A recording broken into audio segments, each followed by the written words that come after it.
What's up, everybody? You've made it. I'm very proud of you. I'm very proud of me. For look at this. I'm doing the video recording all by myself. It's a new world, folks. And for those of you who don't know what's going on, you are listening to the Joyspiracy Theory. And razzle dazzle, I'm your best buddy Basil, baby. Now, what is the Joyspiracy Theory? Well, in January of 2020, a lot was going on.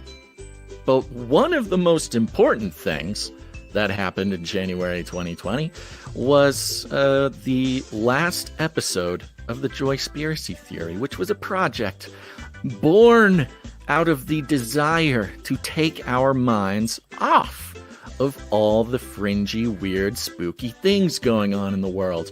If you've been following the work of Canary Cry Radio or Canary Cry News Talk, look, we understand it's real easy to get either too sucked in, become too anxious, too focused on all the horrible things going on in the world, or completely check out and say, no more.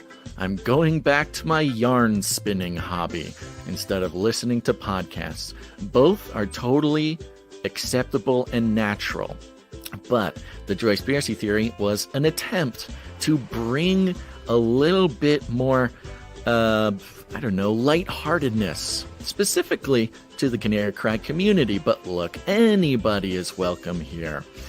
So use this as an opportunity to forget about the news, forget about the New World Order, forget about UFOs, and just sit and relax. And maybe, although I have now lowered my standards, but maybe if we can find a little bit of joy, that would be wonderful. But no pressure, no pressure. I know it's a different world. It is literally a different world from when the Joyspiracy Theory was a thing. And so now I will say, get whatever you want out of this, folks. Get whatever you want.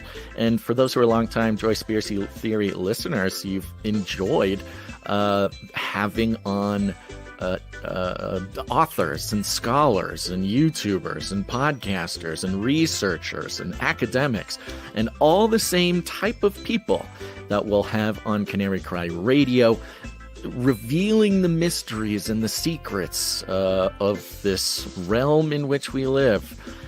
But you get a chance to kind of talk to them about other stuff. Sometimes I'll talk to them about baseball. Sometimes I'll talk to them about their UFO abduction story. Whatever the case may be, but we're always having fun, okay? Well, like I said, January 2020, last episode of the Joyspiracy Theory, you would think that after January 2020 would have been the perfect time to keep making the Joyspiracy Theory. That would have been a very helpful thing during that time. However, my attention was drawn away and was put towards the new, improved format of Canary Cry News Talk. And if you found this podcast without knowing what Canary Cry News Talk is, welcome. The Lord has brought you a long ways. And you're welcome here, and also go listen to Canary Cry News Talk. If you're wondering what would cause somebody to put together such a ludicrously lighthearted podcast. Now, here's the thing, folks.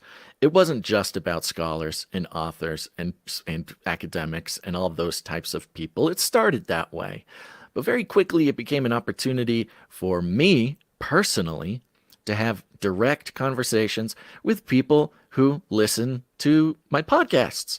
And look, we always talk about the Canary Cry community. We talk about the producers and how it's a very interesting family that we've all put together here and we're all a part of.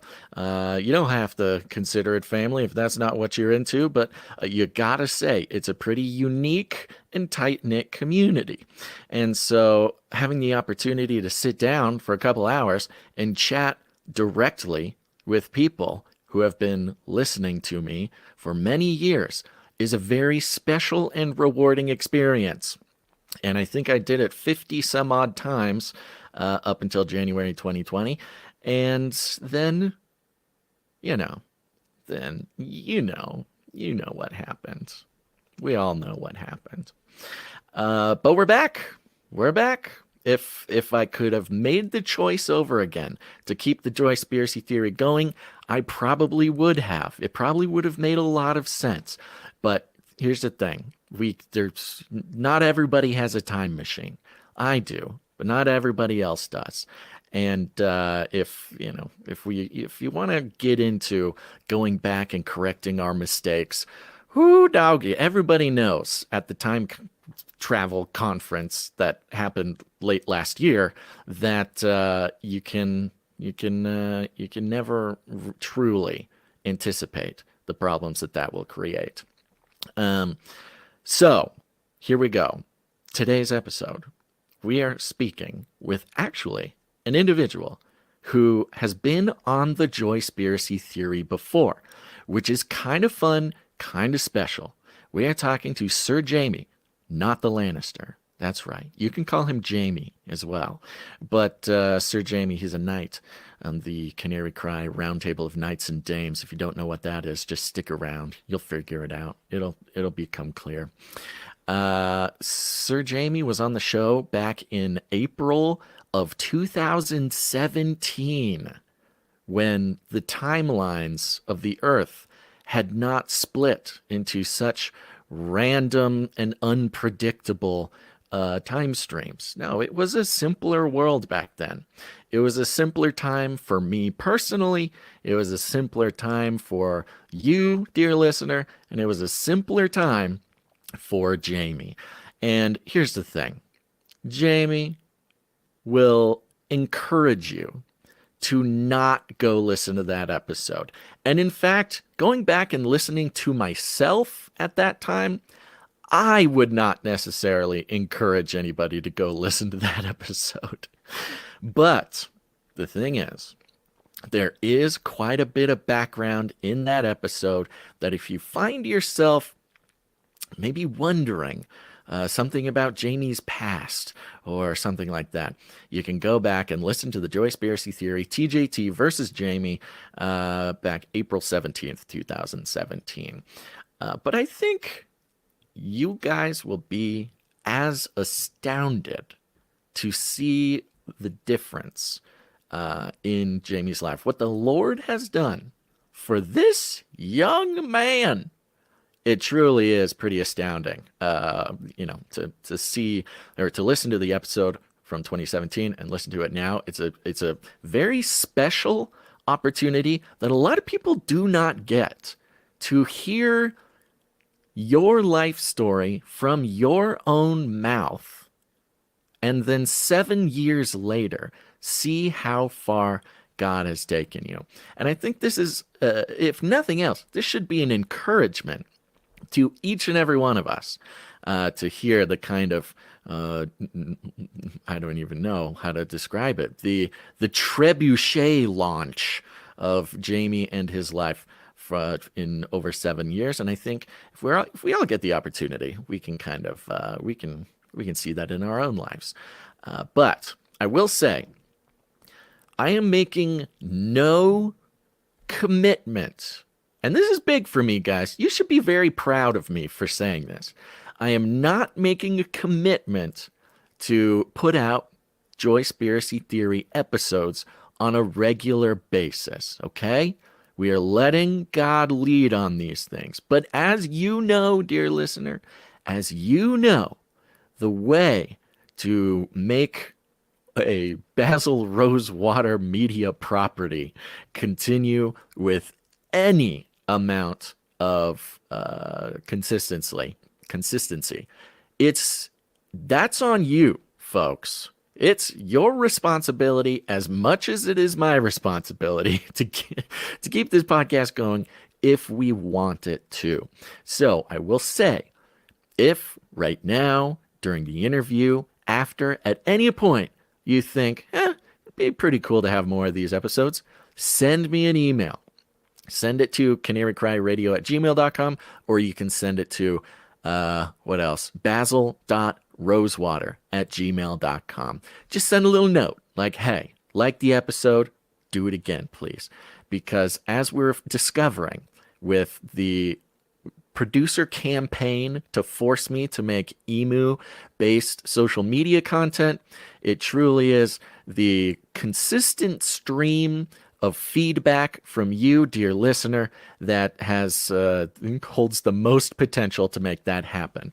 And I particularly want to put out an invite. This is a standing invite. First, to anybody who ever has been on the Joyspiracy Theory. There will be no preference given, to be clear, but if you ever have been already on the Joyspiracy Theory, there's at least 50 of you. Go ahead, and this is an open invitation. Come back on. Let's talk again. Hang out with your best buddy and chat about whatever old weird thing comes up. Because after having this conversation with Jamey, it's like catching up with an old friend and hearing about all the amazing things that they've gone through since you talked to them last 7 years ago. Now, here's the thing. It doesn't have to be amazing. Life is tumultuous. The ups, the downs. We're going to be having to catch up after the pandemic. I mean, there's gonna be some real parts, but that's what it's about. There's sort of occasionally a misunderstanding about this show.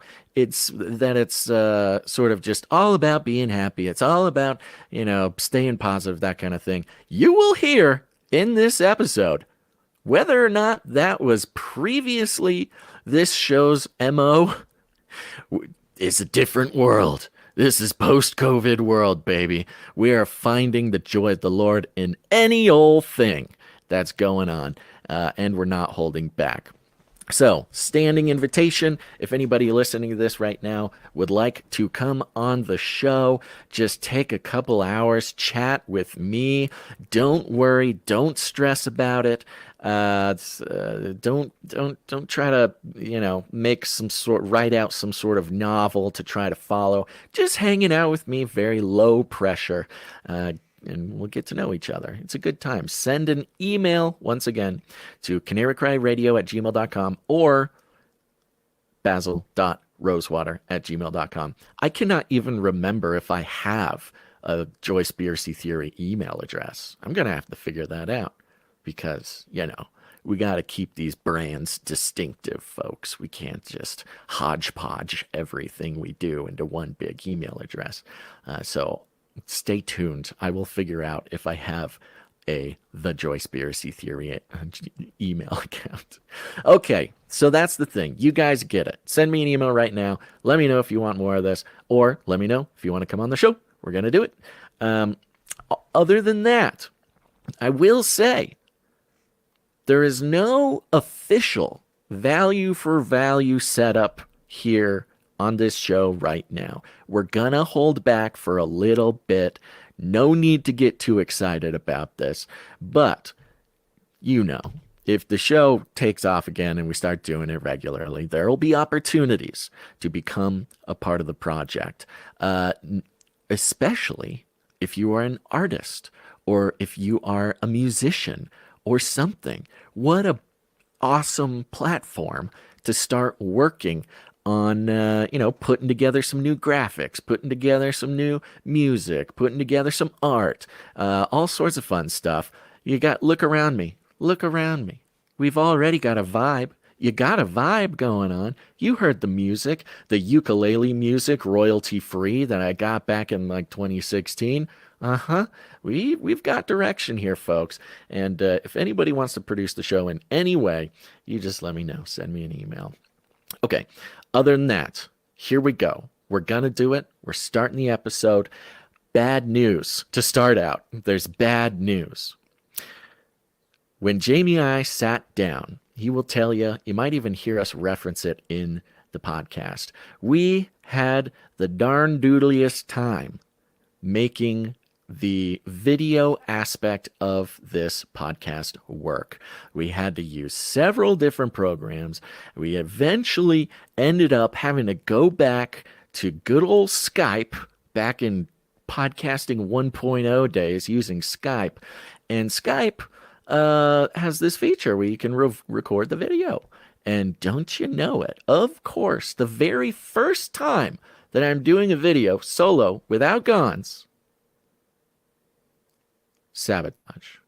Sabotage by the gremlins or the demons or the big tech authorities. It's all the same, folks. It's all the same. Leprechauns, gnomes, CEOs, Silicon Valley bros. It's all the same. And unfortunately, the video from the thing did not happen. Now, Gons is an expert editor. He has volunteered to fix this catastrophic problem. And so, you'll see a very creative experience on the video feed. But remember, a couple things. If you're seeing this, let this be the official advertisement for the Joyspiracy Theory the Joyspiracy Theory YouTube channel. That YouTube channel is sitting there. It is honestly, it's our only backup channel right now for Canary Cry. So you should be following that channel if you want to lock down your Canary Cry YouTube experience. But go follow this show on YouTube, the Joyspiracy Theory. You'll see it. You'll find it. And follow that channel, because if we do start doing this more, eventually it will need to stand on its own and not just show up in every RSS feed or channel that we use for everything.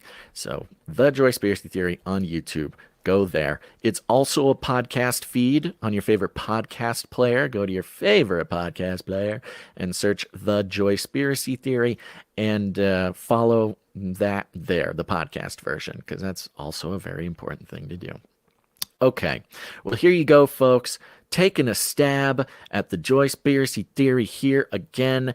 Take this opportunity to get to know a fellow listener. This is someone, you've heard his name before. He's executive producing all the time. He's been a listener of the show. He's been a member of the community for years and years and years. And here's an opportunity to get to know your friend and brother in Christ, even better, Sir Jamey, not the Lannister.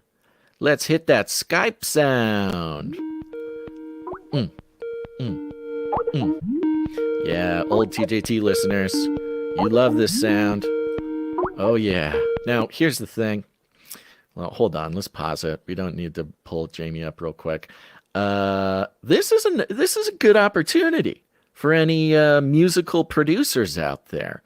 This is a classic TJT sound. This is like a Pavlovian trigger. Like, oh, I'm about to hear a very cool conversation.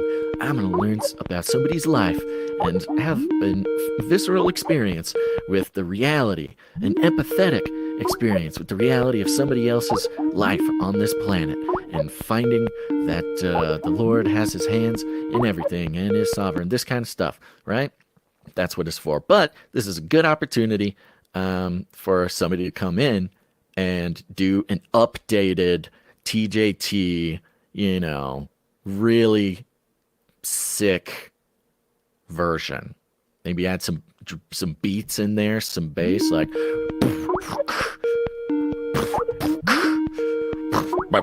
you get the point. Okay, thank you. So if somebody wants to do that, go ahead and email me. All right, here we go. For real. Let's see if Jamey picks up.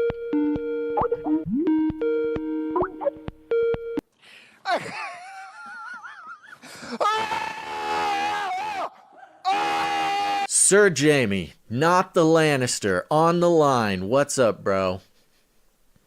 Hello. We made it. We tried, and the horrors persist, but so do we. I'm very impressed with our persistence, perhaps even our divine endurance to be able to record this episode. What people are not going to know, or not going to see at least, is going on 2.5 hours now? Nah, just 2 hours of trying to plead with the internet, truly plead with the internet in its entirety, and also the specific entities of various recording platforms to just let us do this. And here we finally did it. How are you doing, my buddy? Man, better now that I think we're rolling. We're rolling. But We're doing it. happy to be here, and just obviously this is proof that it's not just you and Gons on Canary Cry. This is just a general don't do what y'all are doing kind of move, and it makes you want to do it more, you know? Dude, that is so funny. Everybody, listen to Sir Jamey right now. That's why I should be doing this show more, so that the listeners, one by one, will go down. I will have every listener around the world on this show simply to let them experience the truly nonsensical difficulties that come with trying to do this stuff. So hopefully we're starting with you, Sir Jamey. Hopefully we can build sort of a sense of solidarity, a sense of what's the word? I don't know. It's about time. It's time for everybody to grow up. It's time for everybody to leave their childish naivete behind, and for everyone to become podcasters, so that they can feel the pain that I have to feel every other day doing all the things that I do. But enough about that. I don't know how much of the previous recording is going to make it into this recording. So, you know, you and I, we've gone back and forth a couple times here. For those who don't know, Sir Jamey was on the Joyspiracy Theory. It was before he was Sir Jamey. Back then, he was just Jamey. Just any old Jamey. But now, of course, Sir Jamey, Knight of the Canary Cry Roundtable of Knights and Dames, and you can tell because his beard is bigger. There's sort of a noble glow about him, and the mantle of the Lord rests on his shoulders to protect his protectorate. And we were talking about April 17th, 2017 was when your last episode aired, as when we first became friends, and neither of us can get through more than a few minutes of listening to that last episode. You want to tell me the nature of your shame when you listen to that episode? This is the new thing, by the way. Joyspiracy Theory used to be, we start out with, tell me what you're thankful for today. And this I prepared for that question. This Joyspiracy Theory 2.0, tell me the nature of your shame.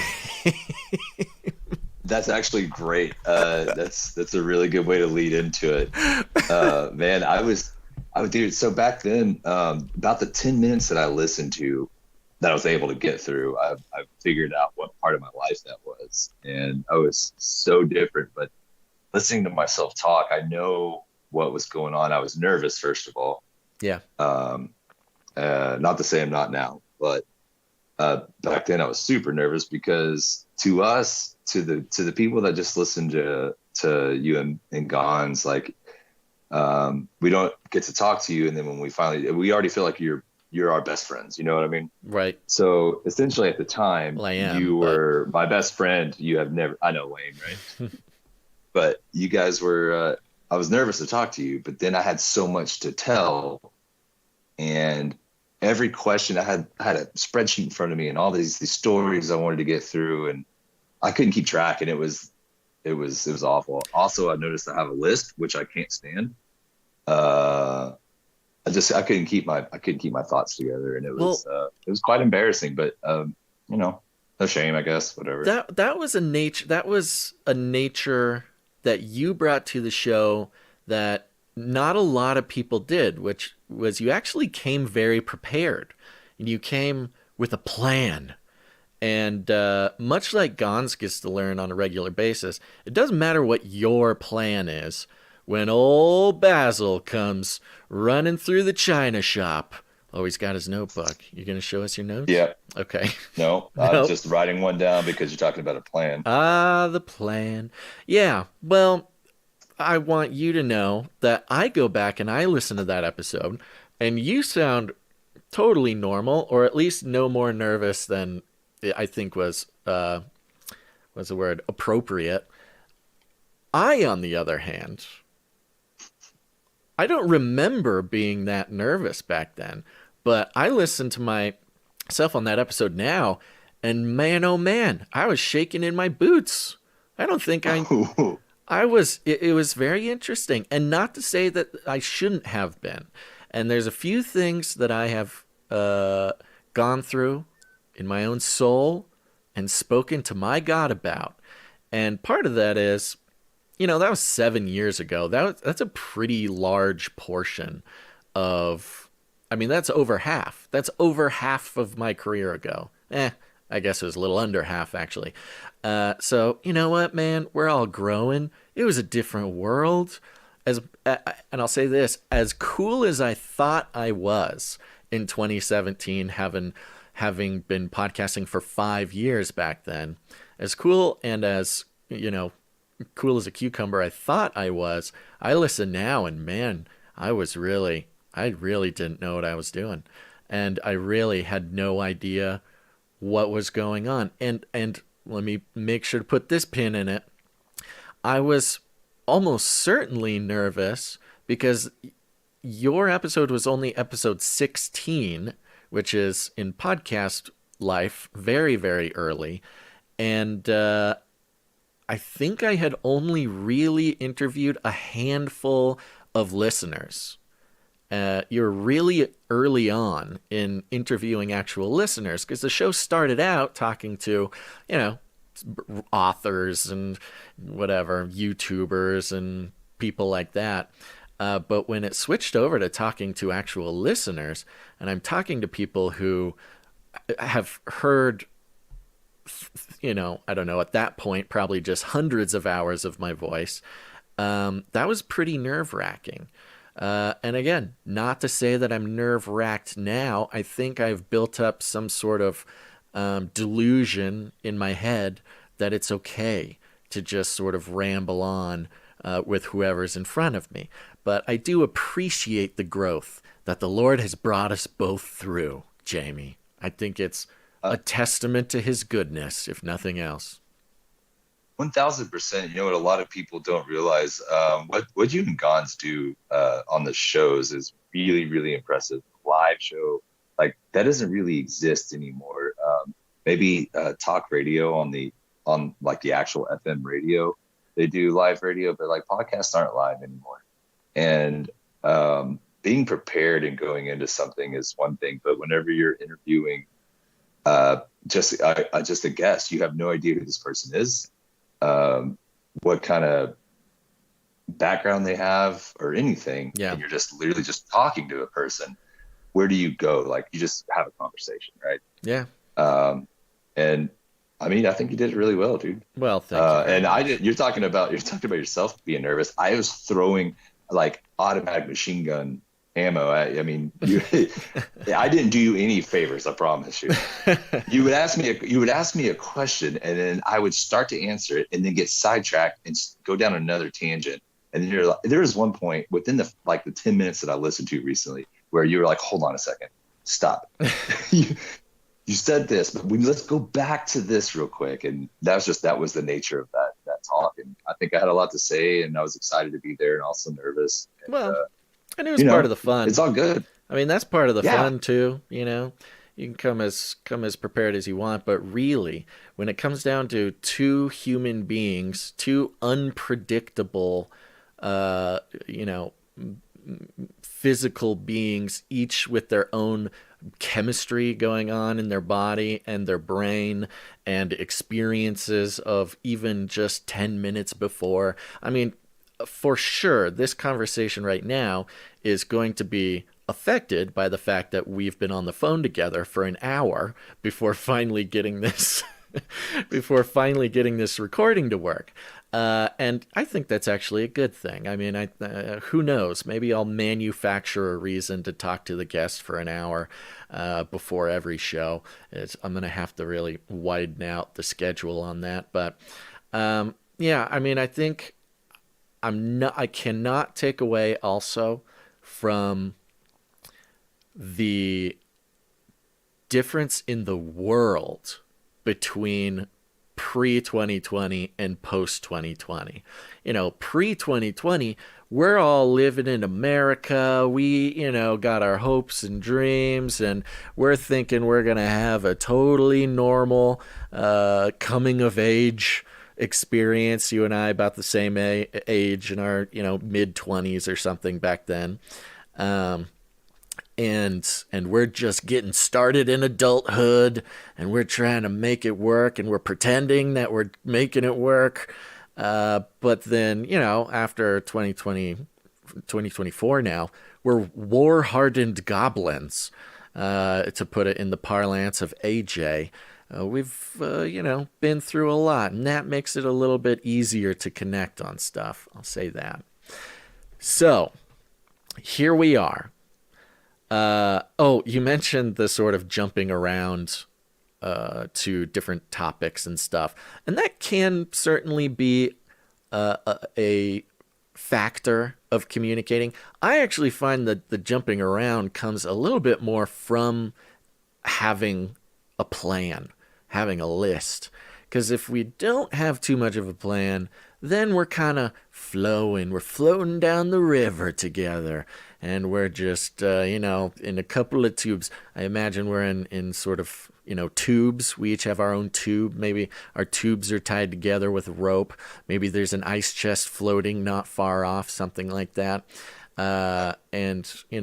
Maybe we have made sure to check that there's no rapids further down, but we're kind of moving in the same direction, and that direction could go anywhere, but at least we're doing it together. So 1,000%.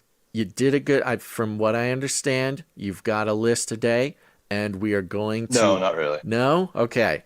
Well, no. I was going to say, if there was a plan, we're going to be responsible in using the plan to our benefit, not being slaves to the plan. So there you go. One big thing, which I think is important, maybe just for me personally, because the last Joyspiracy Theory was in January of 2020, and then there were no more Joyspiracy Theories, mainly because my energy was diverted to doing 3 episodes of Canary Cry News Talk a week, and that was a lot. But it occurred to me that perhaps 2020 was the absolutely wrong time to be stopping doing this show. I mean, if anything, it would have been a brilliant coping mechanism and some pretty savvy marketing as well. So there's even an episode that I recorded with somebody in January 2020 and did not even release because of everything. So I got to get them back in as well. I'll say this much. You're right about that, because that was the time where we had the freedom. And I mean, as far as time goes, to do certain things like that. We were all locked up. I was on the road, from traveling a whole 100 or 200 days a year. I was gone, to being in a room that, it was my family's home, to being locked up in this room for, a year and a half. And I didn't do. I'm a musician. I create my future depends on me creating things. And I didn't create. I created one song the entire time, which that is the biggest waste of time. There's a lot of hiking. But that was also a really dark period, obviously for everybody, not just for me. Everybody had a dark time then, but the highs were really high and the lows were really low. Yeah. It's wild. And I don't necessarily, whatever the Lord wants to do with this, I'm not necessarily trying to make this, let's talk about COVID thing. But I think your experience with the idea that, okay, I'm going to have a lot of time on my hands. I can do anything I want. I could accomplish any creative project. I think it was a pretty common experience to find out that absolutely was not going to happen. Something about, there was a call for all of us in this moment. Of course, there was an authoritative imprisonment into our homes and things like that. But there was also a call at the time to just sort of practice being a person in a room rather than someone who's trapped in a room to do something. I think there's a really serious sort of spiritual loot hanging out in that dungeon that I think is really easy to miss. I do personally appreciate that I kind of didn't have a measurement of creativity at the time, because I certainly didn't get anything else done. All I did was the podcast. And, somebody could say that was a good use of my time, and it was. But it's not, it's I didn't write... You're the biggest advocate for that. I didn't write my novel like I definitely thought that I was going to do. Still to this day, I have the fantasy of creating, of writing a book of some kind. And if there was any time to do it, it would have been then. Didn't write a single page. So we're all in this together, folks. Don't worry. Yeah. Let's rehash some 2020. Actually, later on, I don't want to get this too soon now, but I will tell you a story that happened during that time period of COVID that was very intense spiritual attack. Well, yeah, I definitely want to, I love that. We're going to talk about that. See, you're helping me right now figure out what this new phase of the Joyspiracy Theory is going to be. I think one thing that I am very interested in, especially with longtime listeners, is like, I don't know how to phrase it. Let me take a running start. I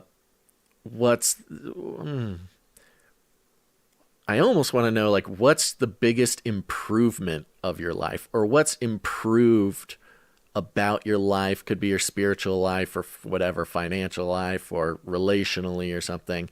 What's the biggest improvement in your life over January 2020? I know this is the Joyspiracy Theory, and it sounds like it should all be joyous. No. I can tell you, there was not a lot of joy. There wasn't a lot of improvement. No way. I guess if anything, there was financial improvement. Well, that's what I mean. I mean, with you today, like, forget whatever's in the middle. Like, the middle is not great. But like, if you're here today and you look at yourself January 2020, is there anything that's better now than it was then? I think my respect for the life that we've been given. Yeah. Perspective. You there, Basil? I'm back. I'm sorry. You're back. There you are. I'm on my, hold on, let me switch over. My mom called me. She knows better. I told her I was doing this. Mom. Well, I'm on my phone speaker now. Let me get on my headphones here. In all fairness, you probably told her that you were doing the show back at 1:00, and she was probably expecting us to be done by now. It's all good. I actually live right next to her, so if it's important, she'll come knock on my door. Hey, that's fine. I already forgot where I was going with that. Anyway, so I learned my respect of like our life, the life that we've been given, because I definitely thought I was invincible and thought I had it all figured out, and I quickly got shown that I didn't have it figured out. Yeah, you're telling which me. Is good. I mean, I'm now I feel like again earlier, I don't know if it was recorded or not, but earlier we were talking about, I felt like that was 15 years ago when we talked in the past on the last episode, but that was really 7 years ago or something, 6 years ago. Yeah. Everything before 2019 is either 20 years ago or at least 2016. It went 2016, 2020. Yeah. Now, but I started focusing on like keeping myself healthy after that, because it just kind of fell apart. Yeah, buddy, that was a big part of your testimony on your other episode, was your chronic health journey.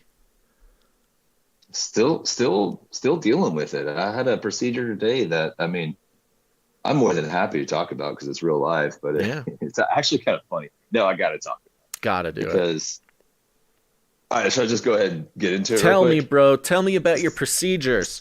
2024, the Joyspiracy Theory. What's the nature of your shame? And what was the last medical procedure you endured? I had an appendicitis. I was in the hospital for a month after going septic, baby. Let's go. This is the new show, folks. That's rough, man. I didn't know that. Yeah. Well, everybody's about to know that I was laying naked on a table trying to spread the word of Canary Cry today. And that's why you're Sir Jamey. You're Sir Jamey, because in all things, you're doing the good work of a knight of the Canary Cry Round Table. I had to get an endoscopy, which is a camera. And endoscopy means anywhere. The camera can go anywhere, whether they got to make a hole or use an existing hole. So this one, they had to run a camera in my urethra. Oh. And that's the worst one. Yeah, no. Well, all right. I'd rather than make a new hole. I would almost rather they make a new hole. That's it would be a decision. There'd be some details about whatever hole they're going to make, but I could easily see myself choosing any other hole over that one. Goodness gracious. Yeah, well, I was laying there, and I was nervous. I was high blood pressure when they were getting me ready for it. They're like, "Why's your blood pressure so high?" I'm like, "I'm sweating. What are you kidding me? Like, this is insane." And this sweet lady, man, I don't want to call her old lady, but she's older, gray hair and very nice. She came and got me. She's like, "Okay, you ready?" I was like, "Well, can I say no?" And she's like, "You can." But we get there and she's trying to be nice and talk to me. And she's like, "Well, what's going on? How are you feeling about everything?" I'm like, "It's good. I mean, I'm not liking this." And she's like, "Well, what about," she started talking to me, like making small talk. She was trying to be nice and make small talk with me. Yeah, she's trying to bring your blood pressure down with the power of an old lady asking you questions. Oh, right. She literally told me she's a grandma and she can take care of anybody. Yes. Like, okay. Great. As I'm laying here with my pants down and you're just talking. I mean, if anybody could make you comfortable in a situation like that, it's a little old lady. And I'm saying little ol, O-L apostrophe, not old. It's not a comment on her age. A little old lady, that's a spiritual mantle. That's something else. That's just sort of archetype of bringing peace and warmth and calm to a situation. She knows this is her superpower, and she was trying hard. Did it work? Absolutely. Oh, good. So she ended up asking me about the eclipse coming up, and I live in a part of Texas that, I mean, they're telling us to go stockpile food, water, and gas because it's going. There's going to be a lot of people come here, staying, and all this stuff. And I didn't have too much of an opinion on the actual eclipse itself, but I had a strong opinion on everybody coming in, and it kind of makes it hard for us here. And, coming in, you mean like eclipse tourism or something? No, there's literally festivals being held in my town. Oh, yeah. Of people that God knows how long they're going to stay and whatever. And I'm not too insanely worried about it, but we started talking about that, and she started kind of talking about prophecy and this stuff. And I was like, hey, now. I mean, I know. Well, I immediately started talking about Canary Cry. I was like, well, the only place I get my news is the ministry that I tied to, which obviously you guys. And she was all about it. She started dropping names and podcasts that she likes. I was like, well, you need to listen to this one. So look, if nothing else, I made y'all one more fan maybe. Oh my gosh. If that wonderful angel who helped you in that moment finds her way, not just to listening to Canary Cry News Talk, but hopefully this show, TJT, she's going to learn a little bit about that nice young man she made feel better while laying in a vulnerable position, about to be invaded in one of the worst holes to be invaded. And I hope she hears this. And if she does, I hope she sends me an email basil.rosewater@gmail.com, because that might be a fun way to schedule the various guests on this show. Is we'll do it like a 6 degrees of separation type of thing. Yeah, the next person has to have some sort of connection with the previous person. Just ideas, folks. Just ideas. Don't panic. Okay, tell me more. I mean, that's it. If that was it. I mean, laying my pants around my ankles on a table and trying to spread canary cry. Yeah. Very vulnerable, but I immediately went to, hey, what's my job? It's like Daniel in the Lion's Den, man. You passed the test. You did it. That was exactly what you're supposed to do. Well, thank you very much for that. It means a lot to me. There's a lot of sort of, I don't know, philosophical wrestlings that I have to do often with the nature of my work, I guess, if I could put it that way. It sounds too fancy saying it that way, but and part of that is, yeah, exactly what you're talking about. Sometimes you find out that somebody was laying naked on a table, about to get something happen to them that I would not wish on my worst enemies, and the first thing that comes to their mind is talking about the show. I mean, that's a big responsibility, and I appreciate you putting me in this situation that not a lot of people in human history have been able to enjoy. So, yeah, man. The procedure was fine? All went according to plan? Yeah, ish. Yeah, I still got work to do, but it wasn't as bad as I thought it was going to be. Okay. I'm glad to hear that. I got to watch the camera lens, the POV. It was interesting to see inside my own body while I was cringing. They didn't even put you out? You were just there? Oh, no. Yeah, I was watching. Oh my gosh. This is the new Joyspiracy Theory, folks. This is the thing now, okay? So you better come with your most gruesome healthcare procedure. And did they give you a video? Could you keep the video? Well, it's mine. I should be able to get it. Yeah, see if you can get it. For insurance and procedures. I'll play it in the pre-show, the pre-stream. That's pretty good, actually. It's interesting. We'll put like some effects on it to make it look like you're going through a wormhole in space or something. It'll be like the title sequence. Really just my urethra. It'll be the title sequence or the end credits or something. I don't know, man. I don't feel like you should hold back from these kind of these topics. We're taught to like our medical history and stuff, or like their I don't know, taboo is the right word, but we're not supposed to know, you're not supposed to share that stuff. But yeah, honestly, if people didn't share it, then I wouldn't know what to, I'd be mortified. But my best friend has had this procedure done a few times, and he kind of eased my mind this past weekend about it. Like, it's not a big deal. You're gonna be all right. It's what we're gonna do. And like, it's real. It's real life. Yeah. I mean, and one thing that I learned from my medical procedure, for those who missed it, last year around May, my appendix exploded and I did not know it. My appendix was located in an incorrect place, which meant there was no pain receptors. So it exploded and I didn't notice it until 2 or 3 days later, when I was going like full septic. So I spent a month in the hospital. I got, a robot went in and took my appendix out. And it was really a wild experience. But one thing that occurred to me is like, people have this stuff happening all the time. I was in the hospital for a month, which apparently was unusual.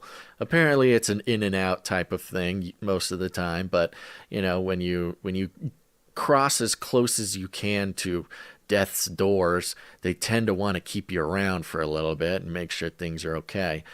But it's like a lot of experiences in life. When you hear about somebody else going through it, it sounds horrible.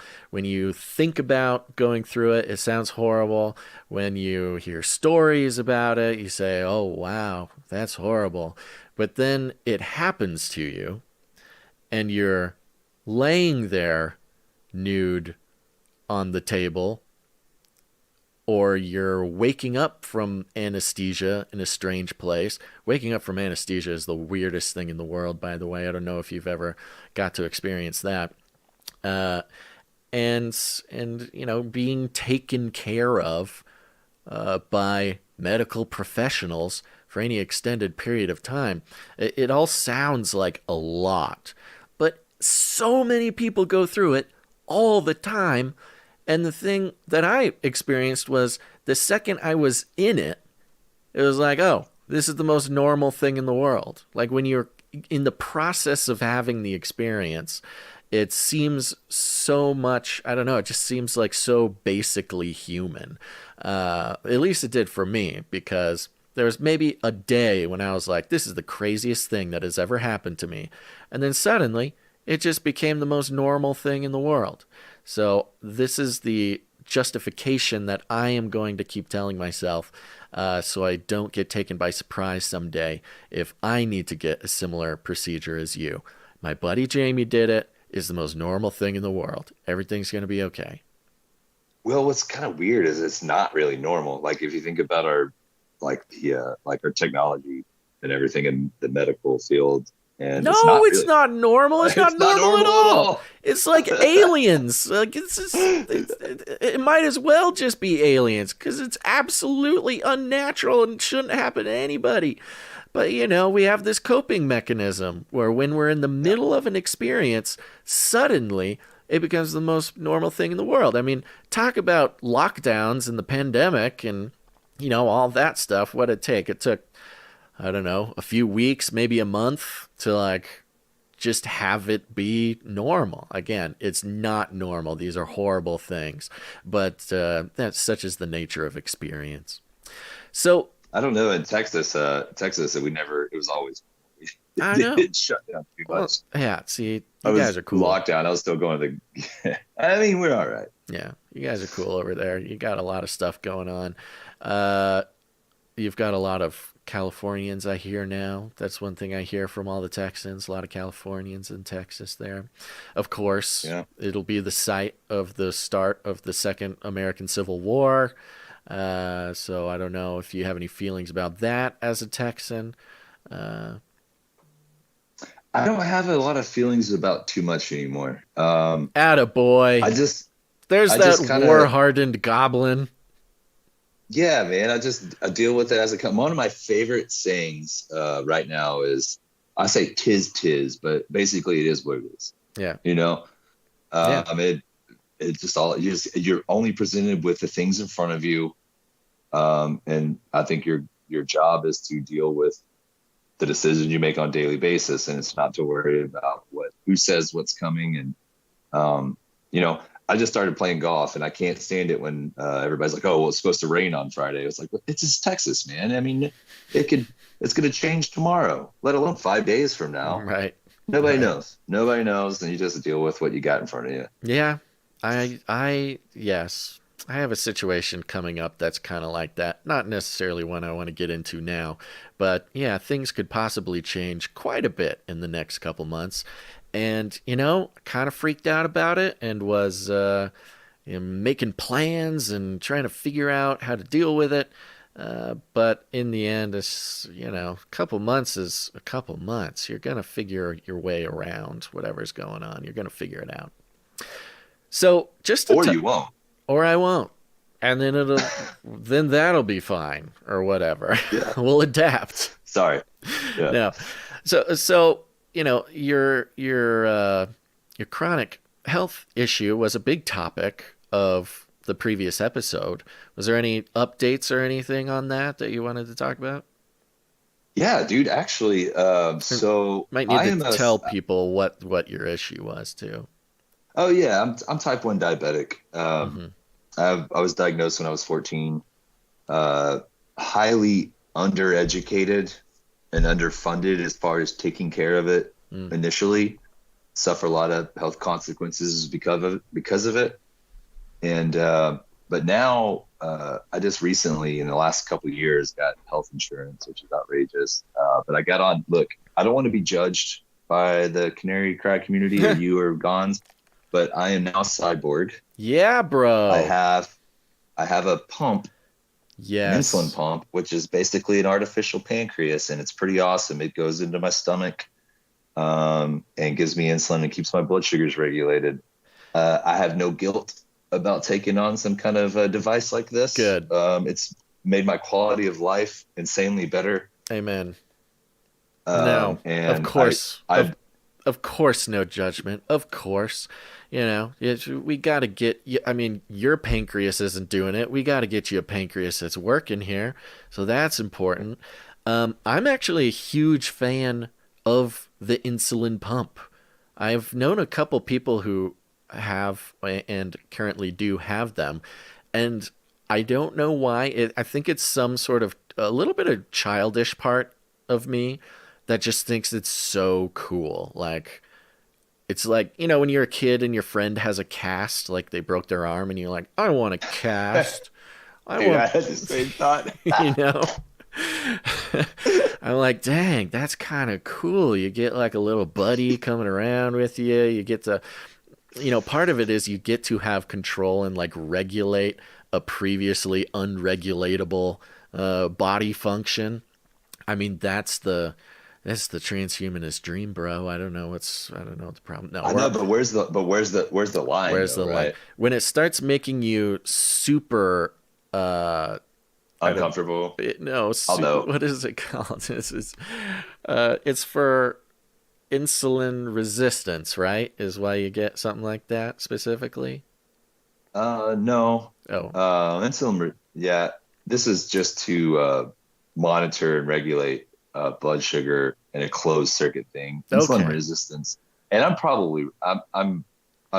one of the more ignorant people, but insulin resistance, I think is like whenever you take insulin, your body doesn't quite absorb it. Yeah. Like other people. I am definitely not the guy to ask about the details, the clinical details of diabetes. You are certainly more educated, and your lived experience is way better. But I hereby declare that Sir Jamey shall be passed no judgment for his transhumanist cyborgism to keep him alive.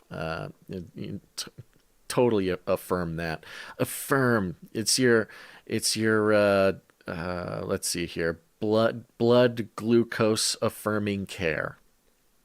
There you go. Well, I'm not trying to live forever. I'm just trying to make the years that I do have quality. Yeah, you were having a hard time. You're having a real hard time there for a while. Yep. Yeah. Yeah, it's tough, man, when you don't know what you're doing and you're uneducated, underfunded, and really have no clue what's going on. But, things are different. And it's so easy to not have to pay that much attention to it, or at least not pay attention to it. I mean, we're getting around to this age.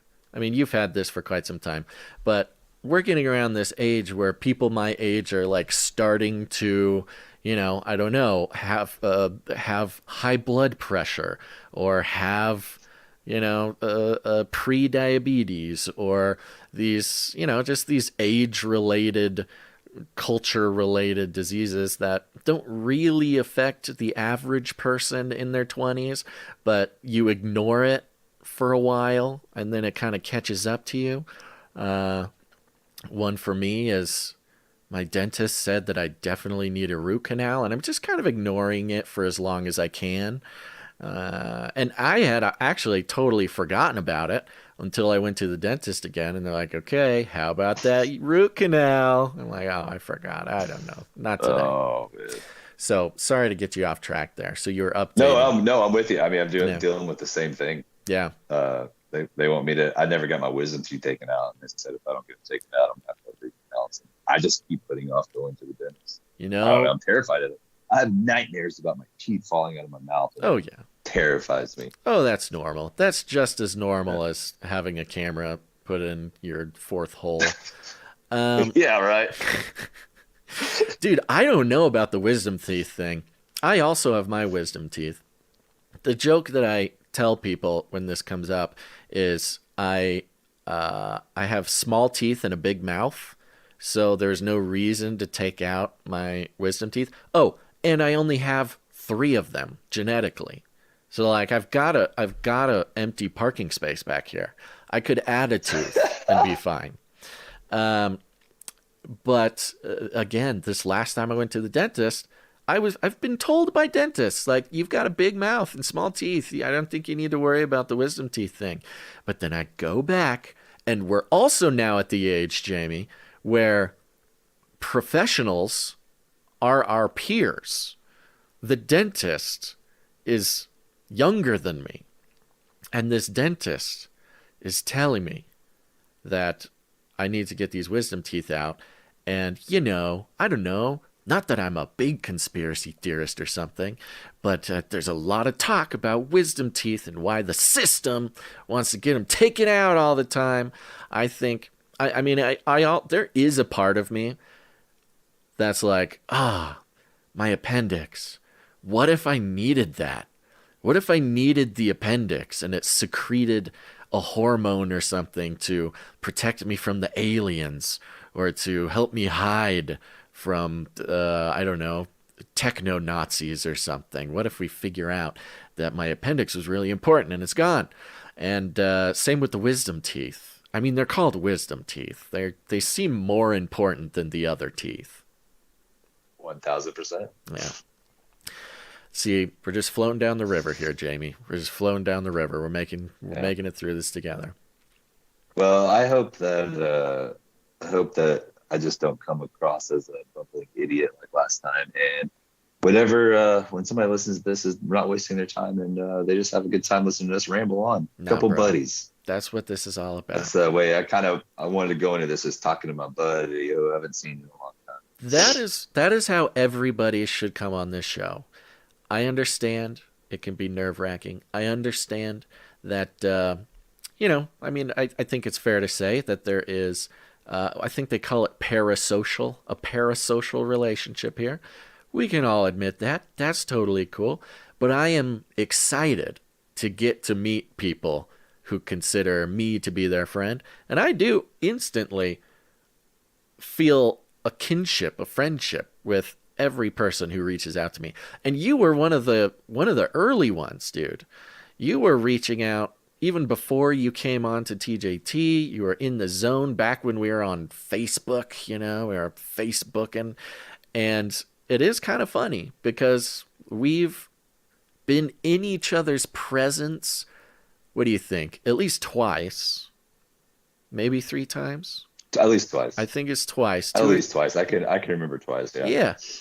And that's enough for me, man. That's all I need. We've done 2 podcasts and hung out twice. We're best buddies as far as I'm concerned. But I think Absolutely. that I think what you're saying is actually really important to say. I know I don't know if what you're saying, I don't know if you know what you're saying is as important to me and to the rest of the listeners as it really is, because everybody is going to feel that way coming on this show. Everybody is going to have a sort of sense of unease, I think, because of the nature of the parasocial setup going on here. Just the fact that I'm in people's ears all the time, and they are not in my ears. I only have so many ears. I can't have everybody in my ears all the time. So I think that's a very good thing in this new age, this new transformation of the Joyspiracy Theory, where it's about our deepest shames, it's about our medical procedures, it's about our parasocial relationships becoming true friendships. Isn't that what we need nowadays, Jamie? Yeah, I mean, absolutely. I think we shouldn't be. I don't think we should be holding back our faults and stuff like that. I'm the first to admit all of my problems and my faults, and I'll tell you where I was wrong. And I think it's just more about being honest and open, and that's how you get people to relate to you. Yeah. Not that I'm asking for people to relate to me or anything, but to me, it helps when somebody's more real. I feel like nowadays I can sense when somebody's just putting on this mask, right, or whatever. It's because you went through years of people telling you to wear a mask. or I chose to wear a mask without people telling me. Ooh. And now, yeah, I mean, which would be the case. And it's weird because sometimes I do. We can get into this later, but my new career in a very public eye, and I go out and I make it a point to converse with people when I wouldn't normally do that in my normal day-to-day life. Yes, bro. What am I talking about? You know exactly what I'm talking about. Let's not save it for later. Let's talk about your career now, because that was sort of a developing situation back when we spoke last, I think. It was a huge deal. Well, so with again the 10 minutes that I listened to our last episode, I learned that I was working at the sign shop that I worked at the time. And I had one of the last things I heard myself say was I had never really left Texas. I'd maybe been to Florida once and up to Oklahoma a couple of times. And since that episode, I have made it a career traveling the world. Yes, bro. Like getting paid to travel the planet. Yes, bro.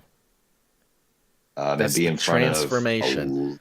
That's the transformation of coming on this show. All your dreams come true when you do an episode with me. Well, that's another thing, which, God, see, I'm doing the same thing I did last time we talked. I'm jumping tracks, but let it flow. The transfer, like doing your dreams, like I got everything that I wanted, which scares me because I know how this life really works. You don't get what you want, you get what you need. And when you get what you want, you better have, your eye out for something coming on the horizon. Oh, yeah, I think I know what you're talking about. Are you talking about, of course, the inevitable disaster that follows anything good happening? Yeah, basically, yes. Bro, that's a look. I'm dealing with that as well. I mean, I think, of course, I will say this. I think it's very common to deal with that idea, but I'm sort of trying to talk myself out of that, man. I'm not so sure. I mean, I think it's a great defense mechanism. I think dudes like you and I, and a lot of people listening, we have this very real defense mechanism that has protected us for a very long time, which is when things, especially when things are good, we start looking out for, we don't want to get our hopes up too much. We don't want to get too comfortable. Maybe that's a more precise way to say it, because like it feels like there's a balance owed for good things happening. Let's talk about that, and I can talk about how I'm really trying to convince myself that is not the case. Yeah, I mean, I agree with you. I'm in that transitional period too. Like, this is something that just recently kind of occurred to me that, hold on, I got everything I wanted. I mean, here's the other thing. I just built, for the first time in my life, I'm living alone, which is all I really ever wanted. Yes. I've got a tiny home. So I'm about to be 37. That's how long it took me to have some sort of success, what I would call success. And I just got this tiny home I'm living in. So I've got it almost decked out the way I want it. I have the job I've always wanted. I have the freedom that I've always wanted. And yet I still feel this impending, like, hey, embrace it while you can kind of feeling. And I don't think that's going to go away. And, honestly, it could be one of the reasons that I was telling you the other day when we talked on the phone about, like, I always felt called to do the tithe, like an actual biblical tithe. But I was telling you the other day that I feel drawn to do more. And I feel, honestly, that impending sense that I feel, I don't know whether it's in the state of the world or my own life, that it's just there's not a lot of time. Yeah. And I could tell you right off the top, I'm not saving for anybody's college funds or retirement or anything. So what do I believe in the most? And that's what you guys are doing. So that's why I've just kind of committed myself to, I'm not gonna stress. I'm gonna appreciate the gift. I got exactly what I want. Appreciate that and do as much as I can with it in the meantime. And I don't know. Just this is my last chance to do kingdom work is how I feel, and that's very morbid. No, it really isn't. But It's there's so many good things in what you said. I'm going to try to make my way through them, and we can make it to the other side. I mean, what you might describe as morbid, or maybe, I don't know if you really feel that way or if that's just a way to talk about it that people can relate to. But yeah, the idea that, well, first of all, not saving for retirement, not saving for a college thing, not, for kids is the implication there, not saving for these things that we're told we must do if we want to stay alive later. If we don't want to be a bad person, we need to, do these things. And I'm not here to say that anybody should not do them, but it is this weird concept where we are putting our faith in. It's honestly putting your faith in money. I'm trying to think of a cooler, deeper way to say it, but the culture that we're in basically has convinced us that if we're not putting our faith in mammon, then we're a bad person. Like there's a morality to it, Like you hit the nail on the head. That's it. Yeah, it's like, oh, you're asking for it. You're asking to be punished if you're not doing the saintly thing by saving this much and this much, And of course, giving is also a part of that, and that's a big part of the conversation that people have about tithing. Is no, you're not a bad person if you don't tithe, and this kind of stuff. That's not what it's about, but people have their own thoughts about that. I see. I know that for a fact. Well, no, I'm just my sensor just expired, so I got to change that here in a second. Oh, cool, bro. Okay, yeah, that's this show. What tells me my answer. Your deepest shame, on the show, yes, too. Medical procedures, and then everybody who comes on has to do a medical procedure on the show. What I was going to say, though, the other thing, the more important thing was I'm in a very unique situation. I can't really have kids unless I go through a medical procedure to have them. I don't have a lot of people depending on me. I'm just a solo individual. I do have siblings, and I have people in my life that I care about. But they're all working on their own, they're not depending on me. So, what am I going to do with what I have? And honestly, this is where I feel like doing the most with what I have. Totally. No, I mean, and it's another part of this is. I'm listening. I gotta go. Yeah. I gotta charge this thing. You're good. He's got to charge his robot thing, folks. He'll be right back. But a big part of it, for me, is I grew up in a Christian tradition, not in that it's a pay to play, name it and claim it, give money away because you will get money back type of thing. But I was raised in a very pro giving culture, Christian culture, and series of churches. And it's funny because I was actually just talking to my mom about this, and she was giving me the lowdown again, which I appreciated. Hi, Mom.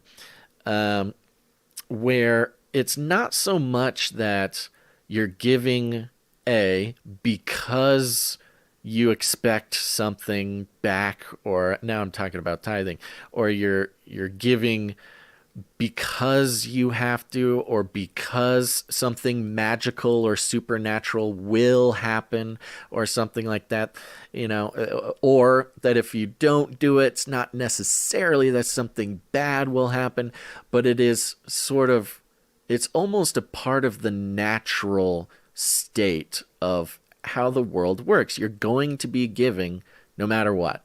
You could be giving it to a 401k, in which case a bank is taking it and they're investing it, and who knows, they might go under or whatever. There's a risk there. You might be giving, the money flows through you either way. Money flows. That's the whole thing. And so many of us in this culture are sort of, I don't know if we're aware that money is sort of supposed to flow like that. But the idea is we just got to hold on to it. Why? It doesn't matter for any reason, for all the reasons. There's not enough of it. And even if we have enough of it right now, we won't have enough of it later. And look, I'm all for fiscal responsibility. Don't get me wrong, people.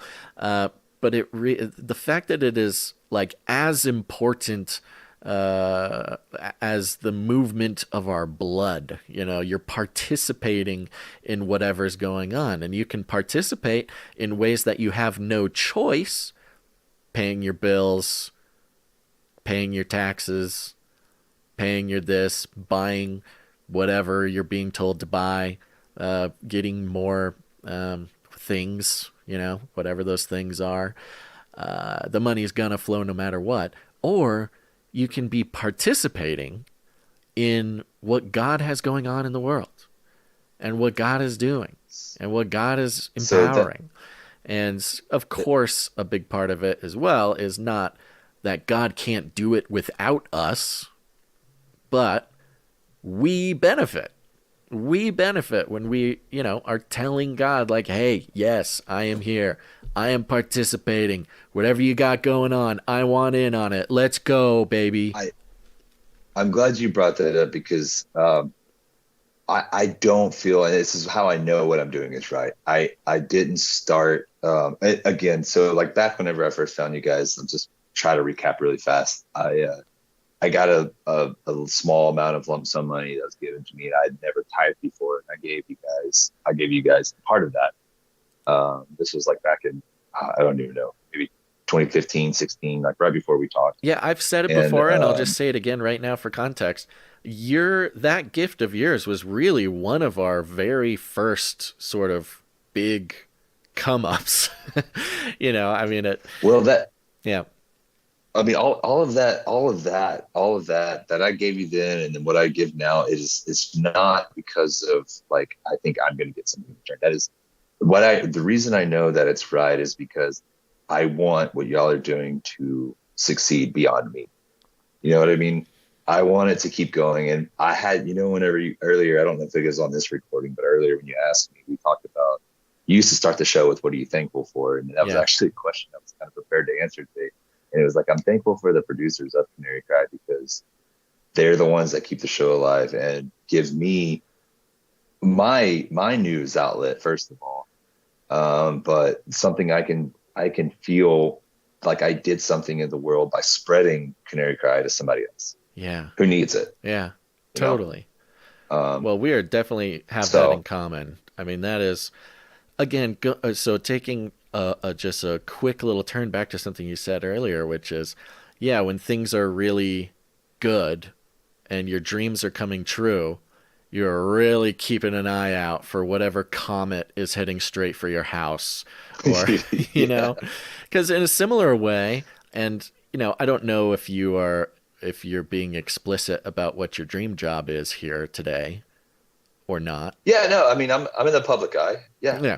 Yeah. You have a dream job. Anybody listening would be like, I play with a successful band. Yes. It's called Whiskey Myers. There you go. Yeah. Wow. Yeah. He said it, folks. He said it out loud.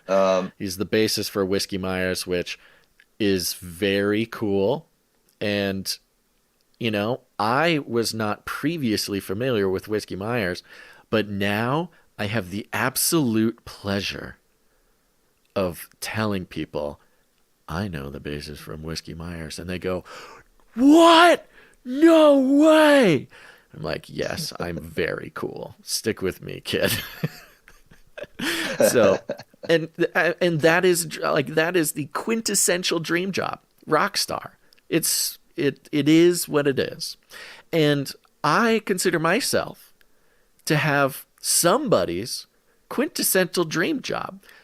When I had the chance to think up what my dream job would be, professional podcaster did not exist. Professional podcaster did not exist for basically half of my podcasting career. The professional, class of podcasters was not anything up until basically recently.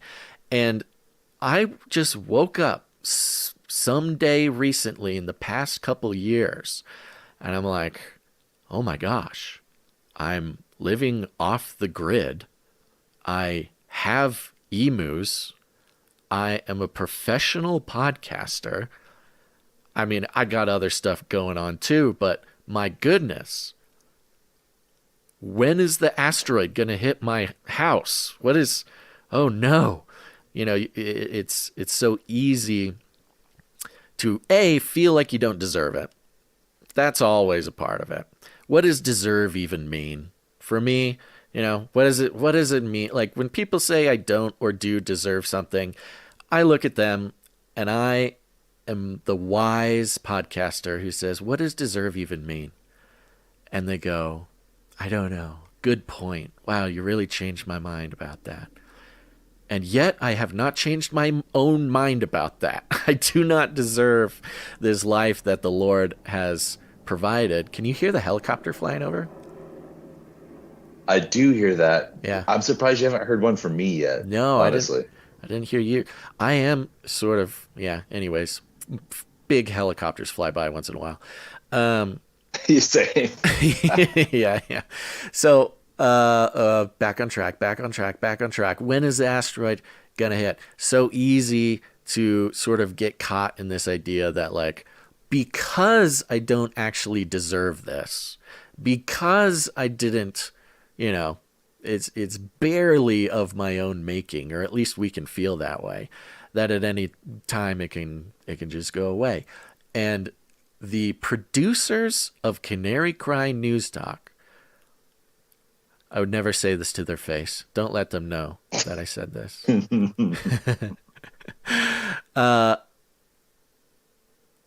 Have made my dreams come true. Like that, what I didn't know was my dream, and it's because of people getting it, and people enjoying it, and people realizing that it doesn't exist without their participation, and, the whole thing. And yet, I mean, it is a small group. Is less than 1% of listeners are producers of the show. And by golly, I understand the 99%. The 99% of people who maybe they don't wish me ill. They enjoy the show. And perhaps they have a couple bucks, but, they got a couple bucks, got to go a lot of different places, man. Our bucks got to go a lot of different directions. And, when some producers stop producing, that's when other ones come in and start producing. It is just an incredible thing that the Lord is doing through the producers. And it's not just so I can live the dream, obviously.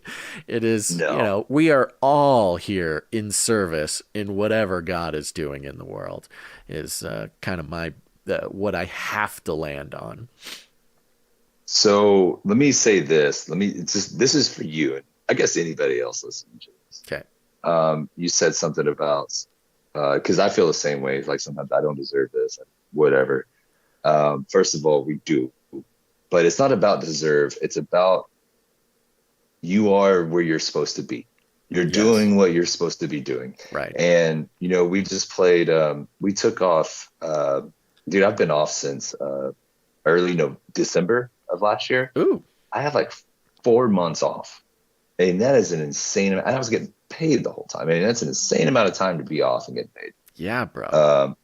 And then we go to work recently. We started a whole new production setup. We got this whole new thing, and it's amazing, and it's really cool and nerve-wracking because the shows are getting bigger, and there's just so much involved with it. And like I make our walkout songs. I produce our band to a certain degree. Sweet. As far as sounds and stuff. And we played Houston Rodeo last week, and it was 60,000 plus people. Ooh. And I was getting nervous. It's a new show, a new set. I've been off for 4 months. And I was in the back freaking out. panic attacks. I always do that. Every show, doesn't matter what Yep. show it is. Always just having anxiety and stuff. And one of the guys who in the band, because we're all good friends, he was like, it made the most sense he's ever made to me. He was like, hey man, chill. We're here because we're supposed to be here. Like, it doesn't really matter how bad you feel about yourself or what you think you're doing is wrong or right or whatever. It's just you're just, again, I'll go back to is what it is. Yeah. And we're doing exactly what we're supposed to be doing, and we shouldn't. I think whenever we say we don't deserve it, we probably do God to deserve us. Yeah, that's fair. That's totally fair. That's good. I mean, yeah, that is sort of, my question being, what does it mean to deserve? Do I deserve? Do I not deserve? What does deserve even mean? Nobody deserves anything. Yeah, because I kind of go both ways. Like, nobody really deserves anything, but at the same time, nobody really deserves anything. But also, whatever. So it's like this whole big mind bending like thing to try to work through. But I think what you just said is the key to stepping out of that, which is, deserve, not deserve. That's like not even the right question. It's, are you standing right in the middle of God's will for you? Being it's an old saying, like, being right in the middle of God's will is the safest place to be. And you talk about the sovereignty of God, and that brings up some tough human questions depending on the situation somebody is in. But it is maybe the most freeing possible thing for somebody, at least kind of dealing with the struggle we're talking about, which is, if God didn't want us here, we wouldn't be here. And that can go for a lot of situations. And there's once you realize that, there's a comfort to it too. Yeah, already I can feel my body responding with calm and relaxation, just saying it out loud. I wouldn't be here if this isn't exactly where God wanted me to be. And if God didn't want me to be here, guess what? I wouldn't be here. It's just sort of how it works. So yeah, but I'm gonna keep making sure you're working your butt off to do Canary Cry. So this is a funny part about it too, and I know there's going to be listeners, the grumpy listeners out there are going to be like, Basil talked too much about himself. He's got such a big ego, and that's okay. Here I am. But oh nuts! Did I just forget what I was going to say? Oh no! What are we talking about? See, that's why I can't make fun of listeners, because it messes me up. Being right where God wanted us. We wouldn't be here if God didn't want us here. And if God didn't want us here, then we wouldn't be here. Oh, no. Oh, no. It's okay. Can't believe I can't lead myself back to it. So with the producers, I was never once in my life a good student or a good employee. Somebody, it's probably got a lot to do with this, problem with authority floating around that I have.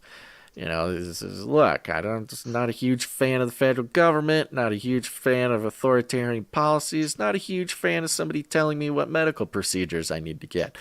Not a huge fan of a teacher telling me maybe anything.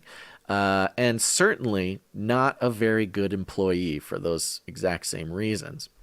But the place that the Lord has put me in, where I do not have a boss to answer to, but I have thousands of bosses who I answer to on a regular basis. And it sounds like the thousands of bosses would be the scarier version or the more impossible version. But for some reason, the programming that the Lord has installed on me, I love working for thousands of people at the same time. It just makes sense to me. Part of it is, any one person who has a grievance, sorry, buddy. You're gonna need to go start a petition and let me know, like, what get the gang together. But I truly, truly love working for the producers of this show more than I think I ever would have thought I could. And you can tell them I said that. I don't know if any of them are listening right now, but do tell them that. Well, I mean, the thing is, you didn't have to try. Like, the reason you have producers is because we love what you already do. So there's no like, you don't have to try to impress or try to work hard. You just do you. Yeah. You and Gons do y'all's thing, and it's like, it's perfect. Well, I know it's not always perfect, but yeah, as you got a little taste of today. Well, I will say, I might not have to work so hard to impress the producers, but I will say I do work harder than I ever thought that I could on what we do, which is another, again, just very fulfilling thing. Part of not being a good employee is not having my heart in it and literally doing the minimal, possible, viable amount of work. And, having it set up this way, I mean, man, I have never seen myself be so motivated to work hard in my entire life. And you know what? If the podcast goes away, I might just be out of luck, because I don't know if I could go back to working for one guy again or one gal. That might just be the end of old Baz. You go live in a van down by the river. But that day is not this day, Jamey. And part of that is thanks to you. No, sir. We're going to keep going until we can't, right? Yep, that's right. Plus, you got a farm full of animals to take care of, apparently. I got goats. They depend on me, man. They depend on me. I've got 6 little emu babies that are in an incubator right now. My children, my sons, my daughters. I do it all for them. What's it like being a rock star? Have you already started constructing? Oh, dude. See, I hate that term rock star. I know. Because that's not me, but it's a very, I mean, it's like I think I said earlier, the highs are really high and the lows are really low. That seems kind of classic for the rock star vibe. Yeah, I mean, I think that's why drugs and alcohol become such a big thing with musicians. Yeah. Because when you get off stage in front of so many thousands of people, the adrenaline is the real drug. Yes. And then to just be told to just lay down, go to bed, and do it again tomorrow. You can't just lay down and go to sleep. Right. Doesn't matter it doesn't matter how sober you are. It's hard to just, I don't know. It's hard to come off of that. Yeah. I mean, there are plenty of people that do it, but it's cool, man. Here's the thing. This is what I started. I touched on it earlier whenever we were talking off of this recording. I'm starting to try to utilize my position I want to use it to push what we do, what we're doing with the show. Yeah. So I want to use it. So we have lines outside of our shows, right? And they're waiting for the doors to open. Just line people. And what I want to start doing, and I haven't done it, and I've been talking about it for a long time, is walking the lines and just saying hi. Not that anybody cares about the bass player. The bass player is just the bass player, right? Which is but honestly, it doesn't matter, people. Which is honestly a cool position to be in a little bit. I mean, it's something I get to enjoy by being an anonymous podcaster, which is like, nobody really cares that much where I'm going and what I'm doing, or if I'm talking to them. They just wouldn't even know. I feel like I would enjoy the bassist position as well. There's a little bit less pressure, maybe. I don't know. 1000%. Actually, I love playing bass. I play keys. I play guitar. I do very little singing, but my favorite, I think, as far as when it comes to pressure wise, give me bass. Yeah, buddy.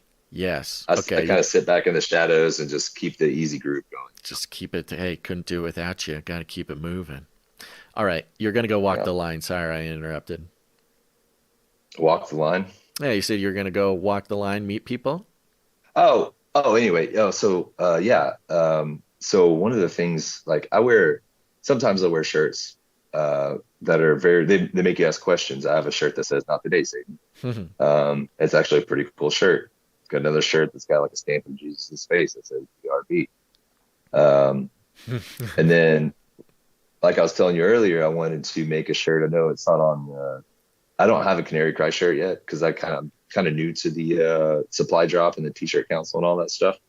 So I don't have a Canary Cry shirt yet. But even when the Canary Cry shirts come around, they're not exactly, hey, this is what you should look at this shirt. So what I wanted to do was make a shirt with just like I like the seal idea, the eagle or the canary. Yeah. And then have the Canary Cry Party underneath it. So it's very obvious. This is where you should go, Canary Cry Party, but then walk the lines. And, maybe somebody asks about it or they don't, but most of the time people are going to ask about it and I'll tell them what it is. And that's one of the things that I feel like I'd be doing what I'm supposed to do. Bro. That is so sick. It's cool that I love your whole thing, man. The thing I'm supposed to do is wear a t-shirt is like kind of a funny thing to say. Like this is what I'm doing. I'm doing what I'm supposed to do, wearing this t-shirt. But because it's you and because of your situation, like it's such a profound act that could have such a profound impact, not just on the show, because that would be rad. I mean, if people find us through your t-shirt, definitely send us an email. That's great. And of course, that is, has the potential to make an incredible impact on the show. But also, man, somebody finds the show because they see you wearing the shirt. What a fork in the road in their life. There's pre-Canary Cry life, and then there's post-Canary Cry life. And hopefully the post is better. But yeah, that has a potential to make a pretty profound impact on any one individual's situation. I mean, that's a good way to explain my life. There's pre-Canary Cry and post-Canary Cry, no doubt. Yeah. Me too. Yeah. So, this guy, I want to talk about you being a rock star a little bit more. Is that okay? Fine. Let's get it. Cool. Yeah, absolutely. Yeah. Because that's something that a lot of people, I think, would find a lot of value in the insights that you can bring. You mentioned the highs and the lows, and it's always good to remember that that our rock stars are actually people dealing with people stuff. I was literally just thinking about this. I don't know why. I don't listen to this band, but I was thinking about the band Fish yesterday. And the fact that bands like Fish or the Rolling Stones, I mean, come on, they're still going. They're like 70, 80 years old. And they're still doing these tours, still playing the same songs, doing the same thing. I wondered yesterday if that could ever get monotonous, or what the feeling about that would that be. Because one could say, yeah, I do the same podcast 3 times a week, and I've been doing it for years. Well, does it ever get old doing the same podcast? Like, yeah, it's a little different than playing songs, playing the songs on repeat. I think there's I need you to give me the reality of this situation, because I hope one thing, but I wonder another thing. I think you're gonna like what I say. I love doing it. Even if we play the same songs all the time, which we don't, we try to change up our set. But when I see people crying, like in the front row, like on the verge of passing out because they're emotionally overwhelmed, and whenever we stop one of our bigger songs to let the crowd sing and the entire audience is singing back to us, whenever I hop off the stage and go sign some autographs and give some kids some pics or whatever, and I just see the appreciation No, there's no part of it that gets old. Hmm. No part of it that gets old. And no, it's gratifying for sure. And that's what, like, one of the reasons that I don't want to, because it's kind of selfishly gratifying. And I want to make it not selfishly gratifying, which means that's me trying to continue to do work. You know what I'm saying? Yeah. So no, it doesn't get old. I love it, every minute of it. And it's funny because I'll be I go through moods. I get in a really bad mood, or I can be like physically ill or tired or something, and then feel like I can't do the show well, or do my job to the best of my ability, and I'll get up there on stage and all of a sudden it goes away. Yeah. Because obviously I'm doing what I'm supposed to be doing. Yeah. You mentioned the Rolling Stones. We actually opened for the Rolling Stones. No way. When did you Straight open up, for the Rolling Stones? I think 2019. Wow. We played with them at Soldier Field. Got to meet them. It was very, very, very cool experience. That's incredible. My goodness. Man, the Lord has They had put more you in some people. interesting places, man. Right? It was crazy, man. I hope none of the band members of the Stones listen to this podcast. Actually, no, I hope they do.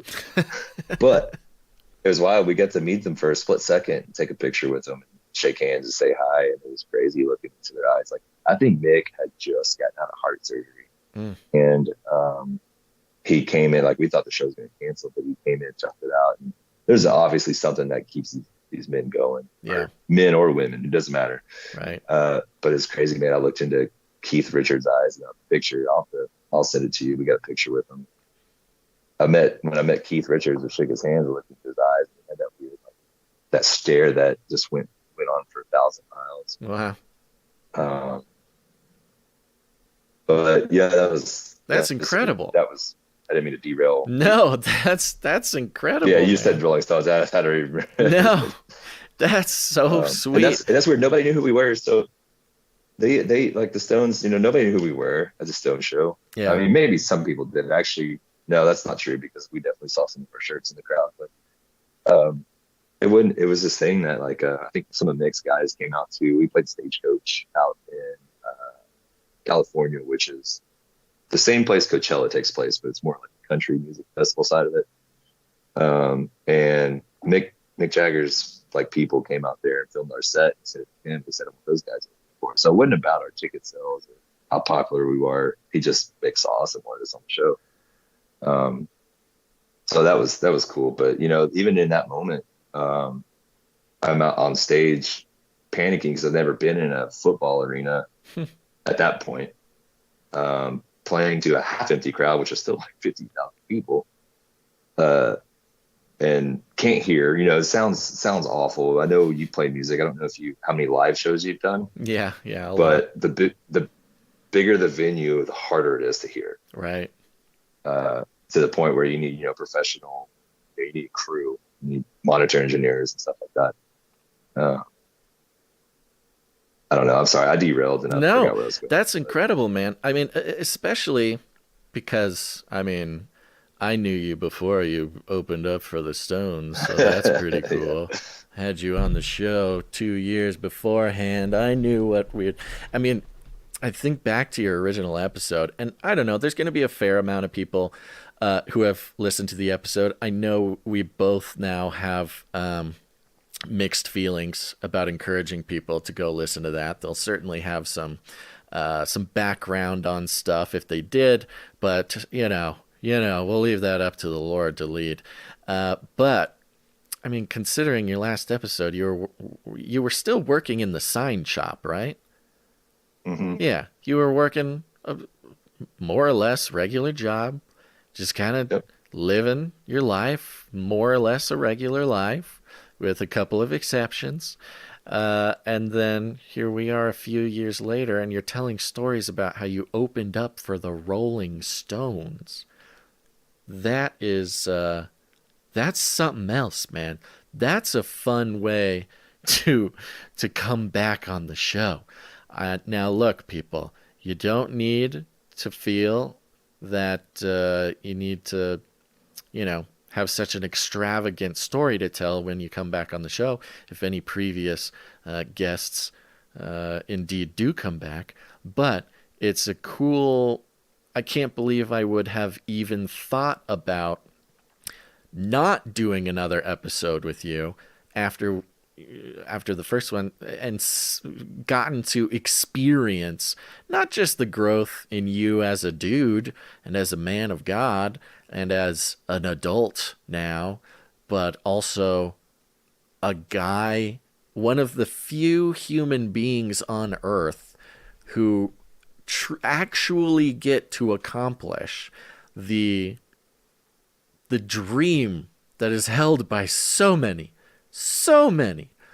and not only accomplish the dream, become a professional musician, become a rock star, but to actually get to a level where you are hobnobbing, is that a word? Fraternizing?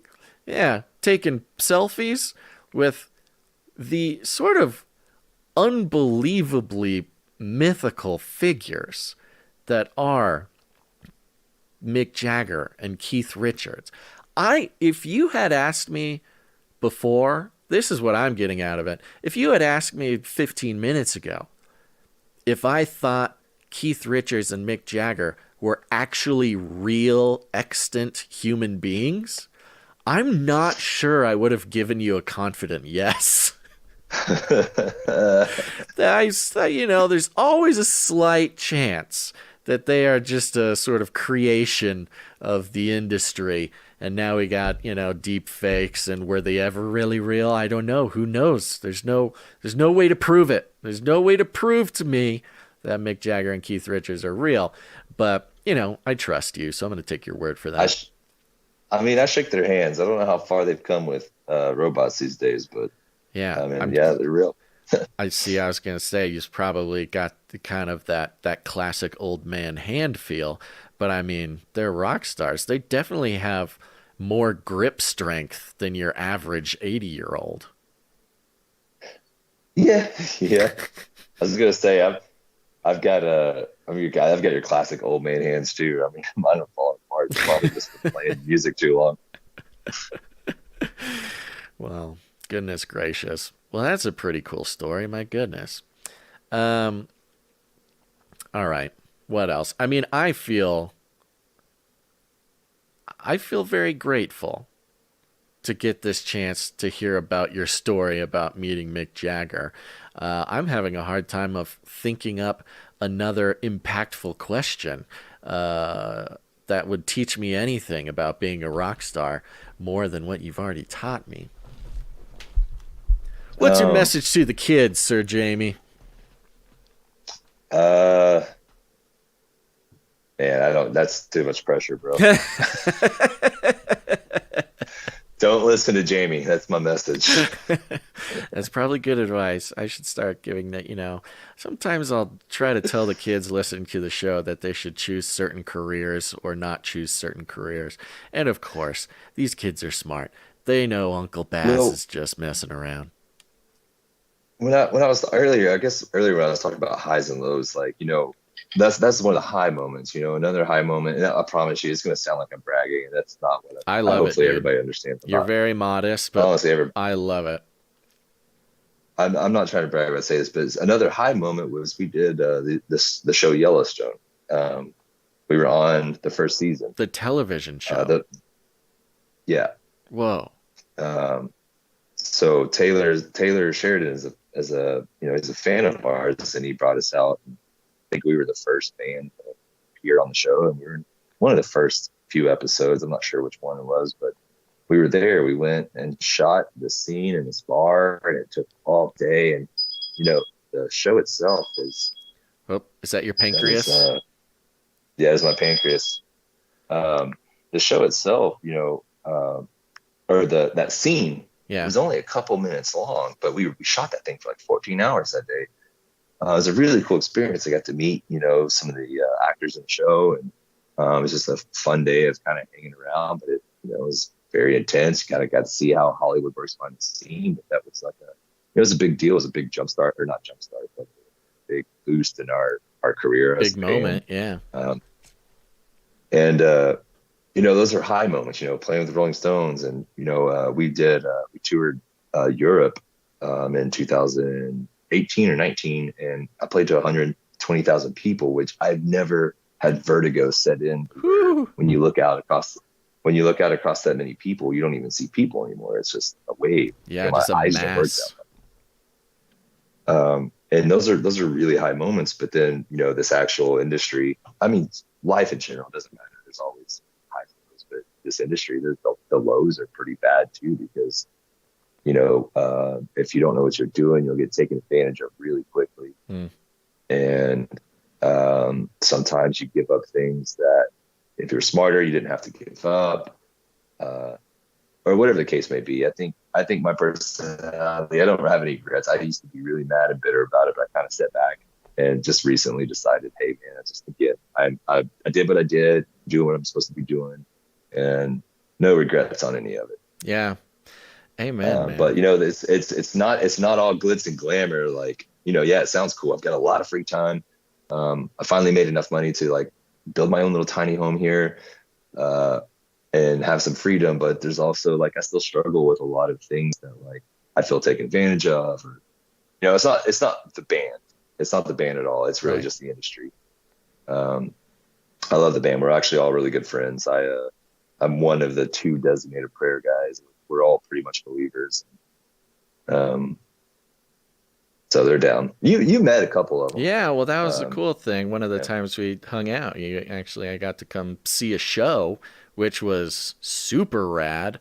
And all the dudes in the band, they seemed like pretty good guys. Like, they were really nice and cool to me. And I don't remember if any of them listened to the show or not, but they were, they seemed to get it. They seemed to get what was going on. Yeah, they definitely do. I think you talked to our singer for a little while. He definitely listened to the show, and I got him to watch a bunch of it. Him and I talk more about the ins and outs, like the stuff that most people don't talk about, being a believer, but also believing in all the weird, crazy stuff. Yeah. And he was the first one I definitely shared you guys with, and yeah, he's down. That's so cool. And they're all down to a certain degree, but everybody's so busy that it's hard to commit to anything new these days. Well, that's kind of the interesting thing about it when you get to the level that you're at, and at the age that you're at. Because I've been in bands, and I've participated in a certain level of, trying to make a career of it. But especially but that was when I was much younger, when we were all just kids and didn't really have anything going on. But you're a bunch of grown men with lives and stuff going on. Your bandmates have kids and stuff. And so the idea of, when I was 20-something in a band, it was like, this is us. We're never leaving each other's sides. We are each other's lives. This is it. It's us, boys. Let's go. But, I'm imagining at your level, like, everybody is living entirely separate lives other than their job. Is it like that or no? Yes, to a certain degree. It became that way much more whenever everybody starts getting married, having kids, for sure. Yeah. I learned that even if you're not in a band. I learned that with my best friends, who I'll still call my best friends to this day. You just do not have as much interaction with them when they have children. That's normal. That's life. Right. That being said, when we get together, we're really close. We're good friends. Yeah. I guess that's right. And when we're on the road, and if we have days off and we're traveling, we'll go play golf together. We'll go out to eat together. We're still friends. Yeah. But our off days are more. My life's wildly different because I don't have a family, right. And got a lot of free time. Whereas, they're taking care of their stuff. Yeah. And I'm not taking care of my stuff. I'm taking care of my golf sport. Which is ridiculous. I hated pancreas.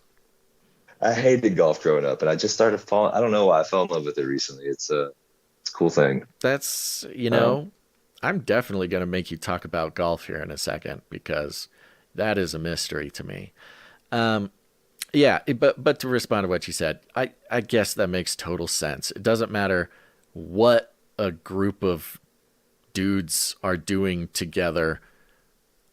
It's no matter what job we're talking about, whether it's a band or something. Yes, I guess the growing, not necessarily growing apart, but growing your own stuff going on is going to be sort of the natural way things go. And then when you come back together, that's when the boys are back together, baby. Let's go. Yeah. You mentioned. Yeah, it makes the most sense whenever like you get back together with those people and it seems like no time has ever passed. Yeah. So that's how you know they're your friends. Man, love a good group of homies, dude. That's there's nothing better. So you mentioned, and feel free to divert any part of this conversation that you'd like, but you mentioned not really having a plan to take the medical interventions to have kids. Of course, feelings can change at any moment, so I'm not holding you to anything. But what about finding a wife, a girlfriend? Is this something that is of interest, or whatever? I don't know, a robot, perhaps? Could I interest you in a robot?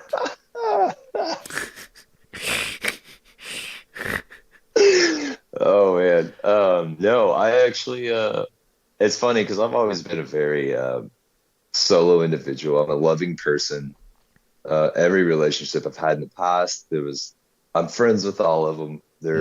Nothing bad happened. I'm just not the boyfriend material, and I don't know what it is. That being said, I do have a girlfriend now. Oh, hello. She's actually just somebody that, different than all the others that, I don't know. I can't explain it. You did it. You found it. You found the different one. I because I fought tooth and nail to not. Yeah. But no, yeah, I found the one. I don't know. I'm say the one, but somebody that I actually I respect. I look up to. She can change here's my thing. Most of the time you can't change my mind. I'm very stubborn.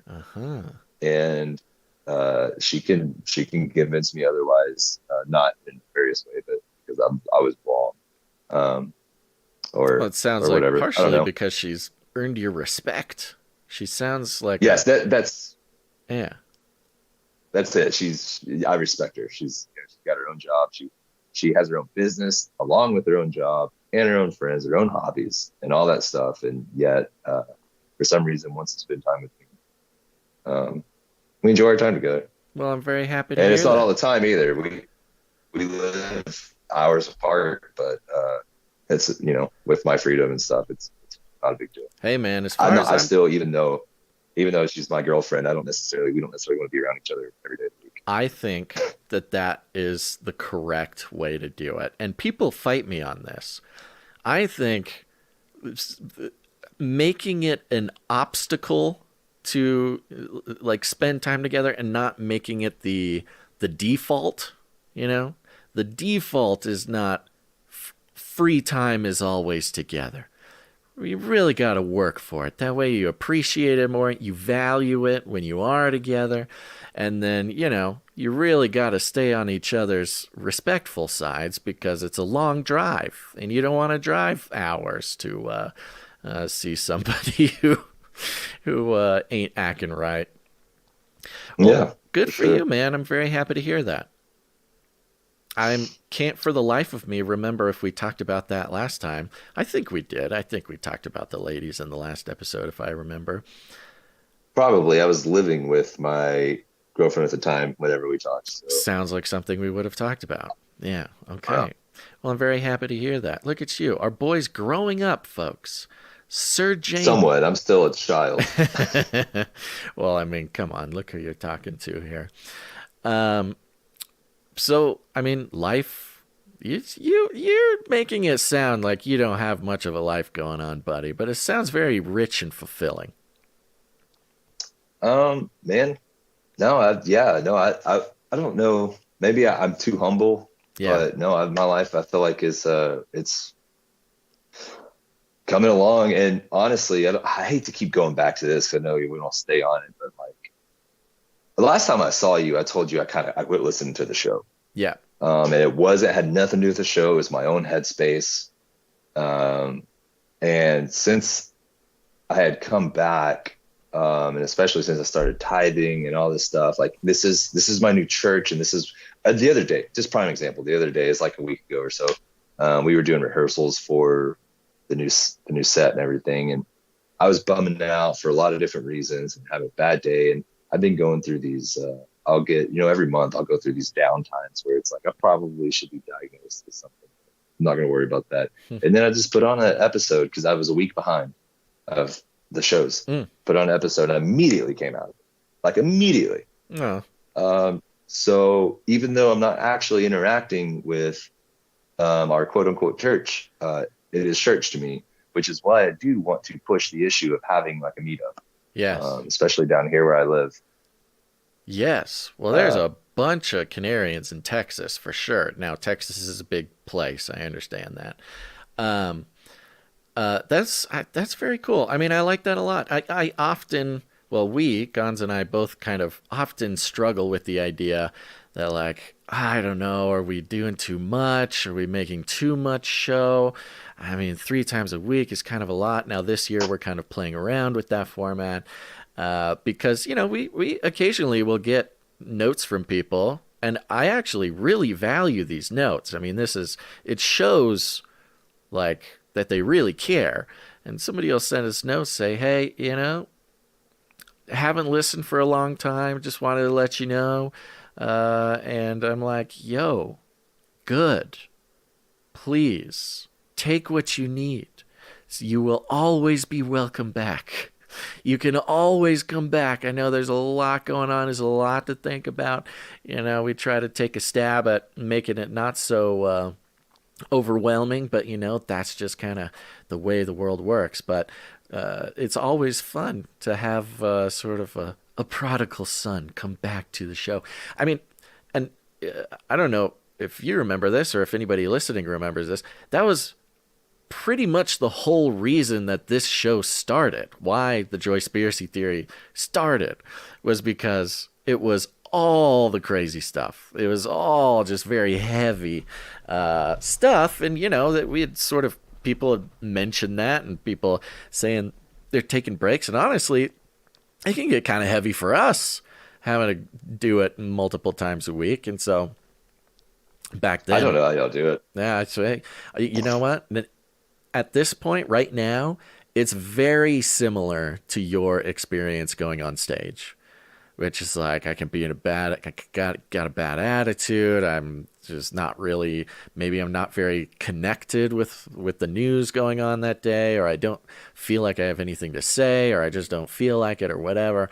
But then the second we go live, I'm like, oh, this is fun. Okay, here we go. All right. See the people in the chat and going through the producers and everything. It's just like once the light goes on, it's a totally different story. So I thank God for whatever inside of me has sort of adjusted my temperament to be able to take so much pleasure from all the pain. But this show, the Joyspiracy Theory, specifically started to give people a break from the spooky stuff going on, which is another hilarious part of stopping the show during COVID. It's like the moment that it was meant for, to give people a second when every second of television, every second of social media, every second of everything was the worst possible sets of circumstances around the world, and you're locked in your house. That is, in theory, when the Joyspiracy Theory should have thrived. But you know what? Time machine's broken. Y'all are always too far ahead, and maybe it's detrimental at some point. Oh, it's true. Oh, it has harmed us repeatedly, being too early. We're always right. We're just always too early. So here's the thing. What I'm doing different this time is I'm letting the producers lead. If people want the show, I will do the show. I'm not going to push this show. But if they keep sending emails, and eventually, we'll get a V for V thing going with this show. It's all up to the producers, which takes a huge load off my shoulders. But more about you. Did you in your non-list that you made here? So, usually some of the topics that would be covered would be like, supernatural experiences as well, or aliens, or something like that. What else would we cover? Of course, we were always talking about juicing and health. We kind of hit the health thing. So what do you think? I will open it up to anything you had been thinking about, or supernatural, or aliens, or something like that. I have a supernatural experience story for you. Yeah, bro, let's go. Before I forget, because I don't really want to brag on it or nothing, but I got canaries tattooed on my neck. No way. No way. Yep, I see it. Bro, what? That's 2 of them. No way.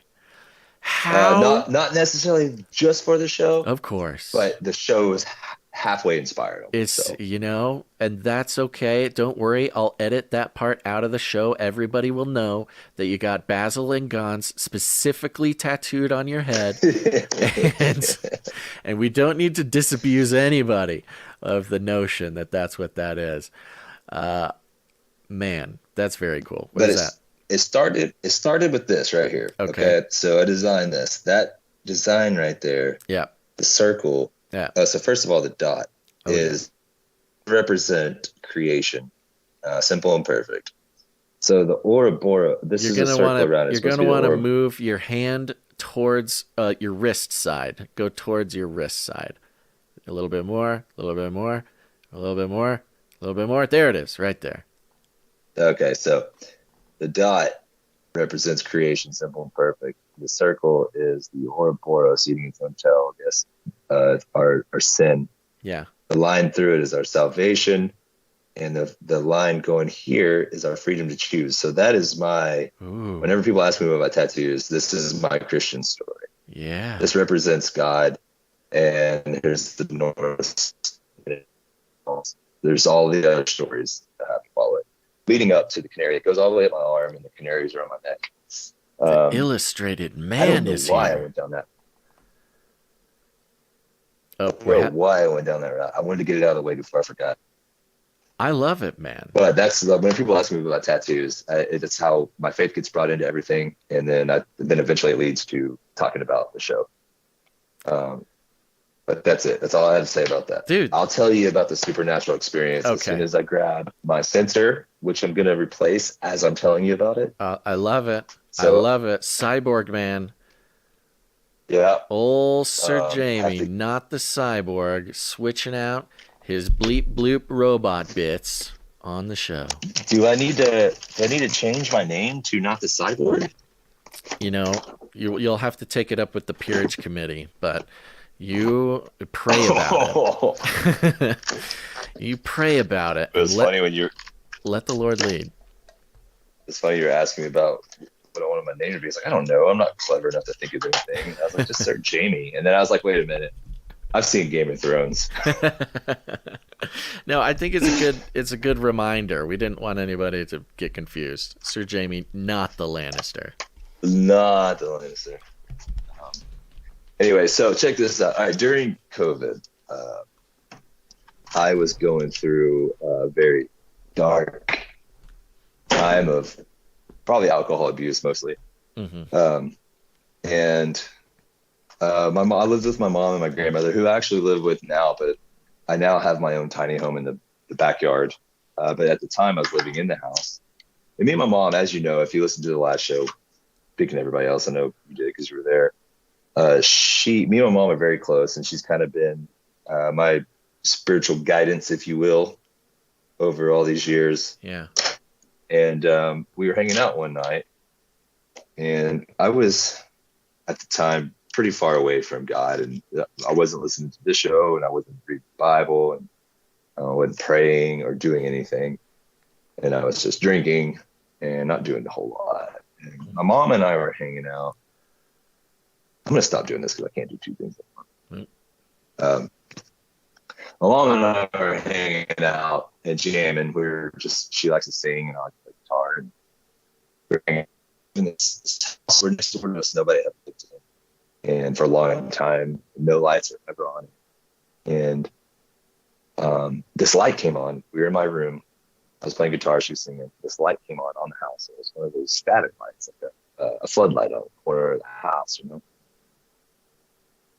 And that light had never been on. No lights had been on in the house in a couple of years at least. And this light came on, which threw us off. I was like, whoa, somebody just show up. And this is pretty late at night. And didn't think too much about it. But then as I was watching it, the light started to move, which I know it's going to sound like I was on some drugs and I was like hallucinating, but I wasn't hallucinating. And I wasn't on like drugs. I was just drinking. And the light started to move, like it was static, and then it started to move, which those lights don't move. And my mom saw it. It wasn't just me. My mom was there. She saw it. And I got an uneasy feeling about it immediately. I was like, I don't like this. This is unnatural because the lights don't move. Light doesn't move that way. She's like, I'm going to go outside and look at it. And she went outside. I begged her not to. And the light stopped to move like that. And I was yelling at her through the window. I said, hey, come back. I don't like this. It doesn't feel right. And as I was yelling at her, I looked over back where the light was shining, and I started seeing like these little shadow figures bouncing between the trees and the bushes. Oh no. Nope. Yeah. Nuh-uh. Right. And it was very much so. In our last time when we talked about my paranormal encounters and experiences, I was telling you about how I used to practice astral projection and leaving my body and stuff. And I quit doing that because I would leave and I would see like dark figures. Yeah. And the more I would do it, they would get closer and bigger and more scary. And I basically said no more of that. But this time I wasn't doing anything. I was wide awake playing guitar with my mother, and this happened. This is the first time and only time I've ever like experienced something in my waking moments of something paranormal. And it was these little shadow figures, and I didn't feel threatened as far as like, I didn't feel like they were going to do anything to me, but it was very mischievous. It was almost like they were making fun of me. Right.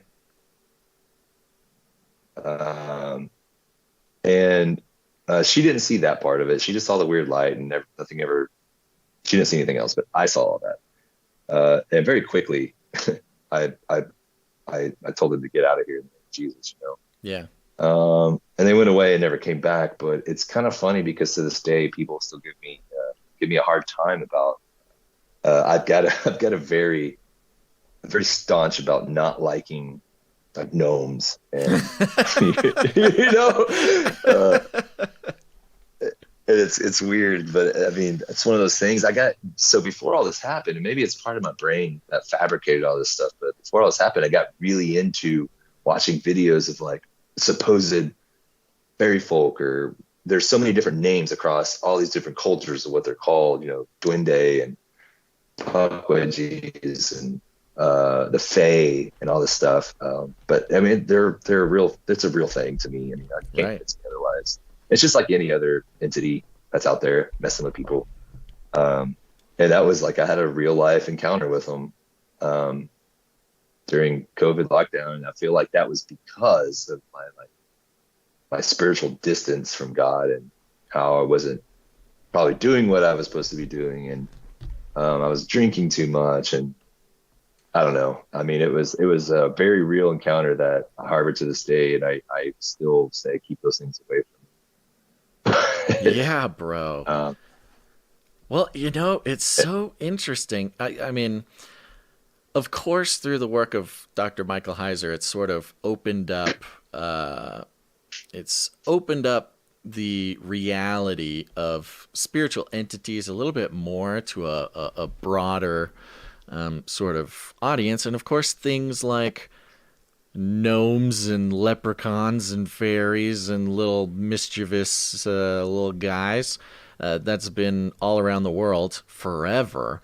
But the Christian, of course, perspective is demons, which, look, sounds pretty demonic. I mean, that's that. You look at the actual what do they call it? I don't know, native descriptions of things like fairies and leprechauns and gnomes. They seem like little demons. They're never like nice. They're every single one on that list is some sort of harmful, mischievous creature, and not fun mischievous. Mischievous like they steal your children and, you know, turn your dog into, I don't know, a different dog or something. So, I mean, that's definitely what I mean. That's the one word I could use to describe what I experienced was mischievous. Yeah. And it's like, I didn't feel like I was going to be attacked or anything, but I just felt like they were messing with me and laughing at me. And it was very much like a. Yeah. It's always the question, like, for a believer, there's always this question, like, if you are, I don't know how else to say it. If you're being good, does that mean that you have more experiences with evil, or do you have less experiences with evil? Like, if you're walking the path you feel you're supposed to walk, if you are, you know, drawing close to God, there's two different, like, mindsets. One is you will become a target for the adversary and have, you know, negative spiritual things coming at you, or you're protected because you're doing everything right, and you won't have experiences with bad spiritual beings. And again, it kind of goes to the problem of the sovereignty of God, which means we think that we have way more control over what happens in our lives based on our behavior, such as our obedience or our piousness or whatever. But in the end, if something's going on, the sovereignty of God rules all. These little guys are not sort of working outside of God's sovereignty, which means all of these spiritual experiences are what God wants you to experience. And look, yeah, maybe, you know, quarantine was hard and you're hitting the bottle a little bit more and it was keeping you from writing your songs or whatever. And, you know, maybe you just need a little mischievous reminder once in a while. I don't know. But, you know, this is not the opportunity. I mean, we all know the sort of Christian mindset that would be like, oh, it's because you were being a bad boy. It's because you were a bad boy, Jamey. And that's how they got to you. Yeah, it wasn't punishment for doing what I was doing. Right. It was just a reminder, like you said, it was a reminder of, hey, you're getting a little bit off track here. I mean, I'm just going to let this happen. This is kind of the way I took it. Yeah. You know, it wasn't, you know, I'm always protected. Yeah. But every once in a while, you know, God will use whatever he needs to bring you back, you know. That's what I mean. Any experience that causes you to call on the name of Jesus, that's a pretty good, like, there you go. That's anything that has me calling on the name of Jesus, you know, that's a win in my book, even if it's not so fun. Did these little gnomes have a form? Did you see like a form? No, it was very much just a shadow. Had you seen these? Had you seen these little guys before? No. Ooh. No, I've never seen anything like in my waking state. Yeah. I've never seen anything. Never seen a ghost or a UFO or anything like that. Yeah. It's like something that I knew that I wasn't hallucinating. It felt very off. I knew before I saw anything that something wasn't right. You know what I mean? So what was the light? So when you say a light was moving around out there, was it like a flashlight or like an orb? No, the light. I mean, it's literally it's a light that's on the house. It's the light that's on the corner of a house. Like a floodlight. Yeah. Yeah, it's a floodlight, and they don't move. It's very static. So the light was shining, which it turned on and just shined like a normal floodlight, which, blew us away first off because that light had never been on. Whoa. And it's right outside my window. So like I knew that light had never been on. Yeah. But what was weird as I was looking at the grass that it was shining on, it started waving in this weird, just wind kind of pattern. And that those lights don't do that. It was just this weird thing I couldn't explain. Weird. And that was when I knew like something was off. And my mom saw it too. She ran out there to go look at it. I told her to get back inside. Dude, oh my gosh. I thank God that I have not had any of those kinds of experiences in recent years. I used to have them all the time as a kid. I mean, I would describe, I'm sure I've talked about it before, but I would describe my supernatural experiences as a kid like as hauntings. Like the weird stuff that was not fun. And I've actually meant to ask my parents about this for a while, because it was in this one house, and it was this one house, and most of it was within this one period of my life.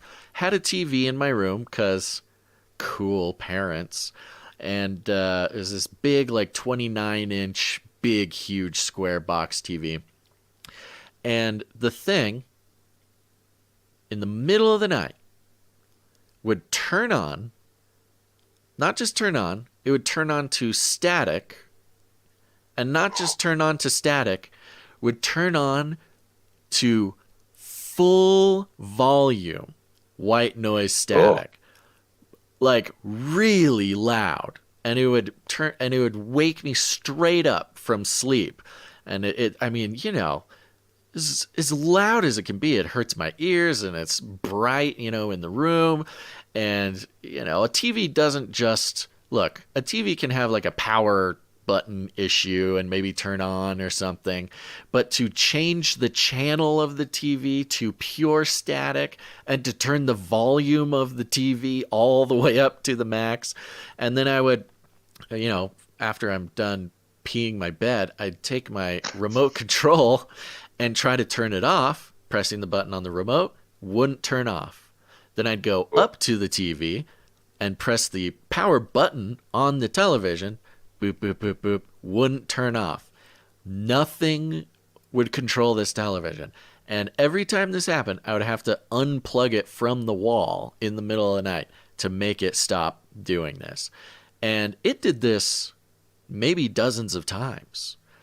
And, it's certainly, I mean, there was no real harm that came from it except to like really freak me out in the middle of the night. Oh, psychological trauma's got to be enough harm. Yeah, it was wackadoodle, man. And I need to talk to my parents. Mom, Dad, if you're listening to this, remind me.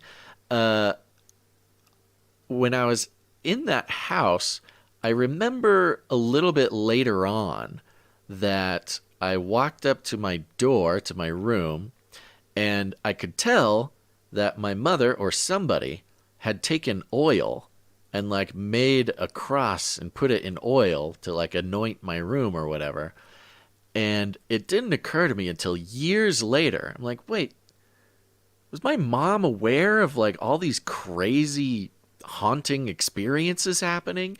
And just like didn't talk to me about it, just, anointed the room or something to try to make it. And then there's this other time, same area, same time of my life. One of the real freaky ones was I couldn't fall asleep. I was filled with this sense of dread, overwhelming sense of dread that I had never felt before. Totally out of control, totally no reason, out of nowhere, no thoughts attached to it, just full sense of dread on September 10th, 2001.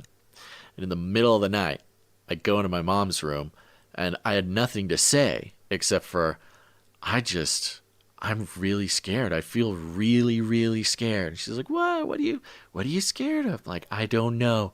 It just feels like something's bad. I don't know. And my parents let me sleep in their bed that night because I was that terrified, and literally woke up to 9/11 the next morning. Like, dude, I had I mean, that's a little bit of a tough story to tell now, because like, of course you have a 9/11 story. Like, we all have a 9/11 story. Oh, it's pretty convenient that it just happened to happen on September 10th.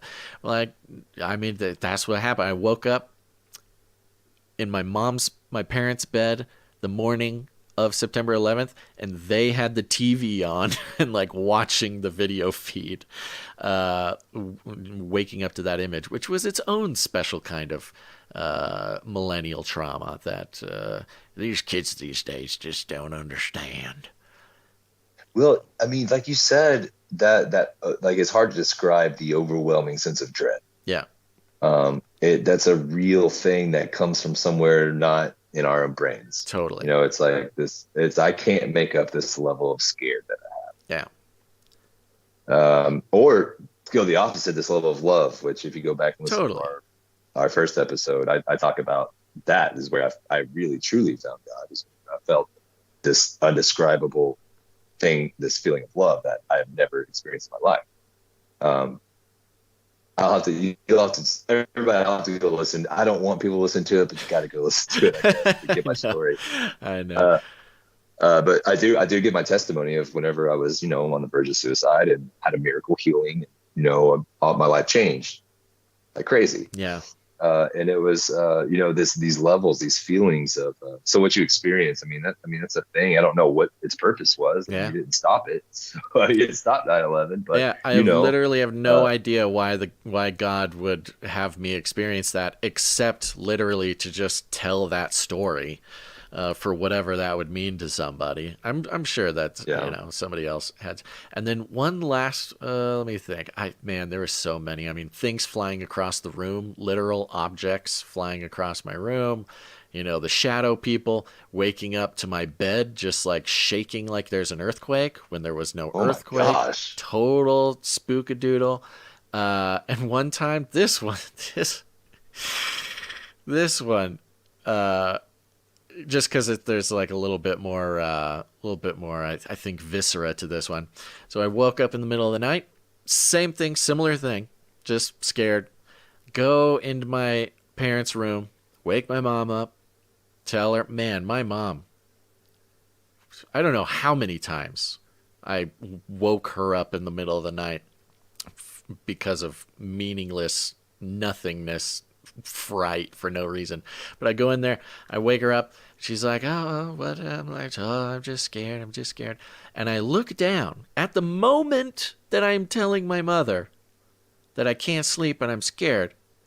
And it was like 1,000 baby spiders were crawling up the front of my shirt. And it was not like there was 1,000 baby spiders. There was 1,000 baby spiders running from the bottom of my shirt, running up towards me. Mom freaks out. She's like hitting me, trying to get the spiders off. Real spiders, not even like spooky ghost spiders. I'm like, what in the world is going on around here? But it just sort of happened so often as a kid that I became quite accustomed to, like, I don't know what other word to call it besides haunting, which really served me well later on in life because now, of course, in that time, I was taught to call on the name of Jesus, and I'm sure there's a dozen times I could tell a story about when it worked. But really, once I started getting into my 20s and, getting interested in weird stuff, that really sort of culminated in more than just bad feelings. Having that experience to call on the name of Jesus was a very important skill set to have mastered by that point. So, God was just making me into a tiny little Ghostbuster, apparently. Have you heard about that story? I don't know if we talked about it last time or not. There's like these guys, these two quote unquote scientists, if you want to call them that. And they were trying to research the topic of abduction, alien abduction and stuff like that, and everybody's stories. And long story short, because I don't really know what I'm talking about. Long story short, they came out of it going, well, I'm Christian now, because every single one of these people, that the only way they were able to overcome what was happening to them was calling on the name of Jesus. Yes. So these two non-believers eventually became believers, because what they were studying literally just led to calling on Jesus, man. Yeah, totally. I heard of these guys. I have not sort of interacted with them personally, but I've heard of these guys, which is so interesting, because right now, with what we're going through in this country when it comes to UFOs and, the whole extraterrestrial, interdimensional thing going on, coming to light, the slow, what's the word? I don't know, declassification or whatever of the alien mystery in the America, learning with these leaks coming out that like Pentagon officials believe that this is a spiritual evil. Like people. What? Yeah. Have you not heard this or seen this? Yes. I don't think so. There's a group of high-level Pentagon officials. So there's a lot going on in the Pentagon. There's a lot of people involved in like different aspects, because it's very compartmentalized, all this UFO stuff. There is they had a name. I forgot what their name is for their group. They were like, I don't know. So some group of like 4-star generals or something. I don't have the material right in front of me. It'd be a way more interesting podcast if I did. But there's like a bunch of them, like a group of them, like a gang of them, of 4-star generals and Pentagon officials who it got leaked that they are treating the UFO situation as a spiritual phenomenon, like as demonic. Like literally they're using the words demons, and they're in the government. Now, we don't know exactly how everything is compartmentalized and everything, but apparently these guys are like troublemakers in the Pentagon when it comes to the UFO stuff, because, the Pentagon as a whole is kind of trying to control the message with everything, kind of control the leaks, control the information in the public, kind of try to keep the narrative on track. And there's these Pentagon officials that are just like, nope, it's demons. I'm telling you, this is an evil spiritual thing going on. And they're trying to shut them up. They had to get leaked. Who knows? Maybe they leaked it themselves or whatever. So yeah, I mean, it's been absolutely fascinating for me, and I've said it 1,000 times, to watch how culture as a whole broadly, I won't say mainstream culture, but like broadly in culture, Christian values, Christian ethics, Christian principles are sort of starting to gain respect in areas that they had not sort of had respect previously.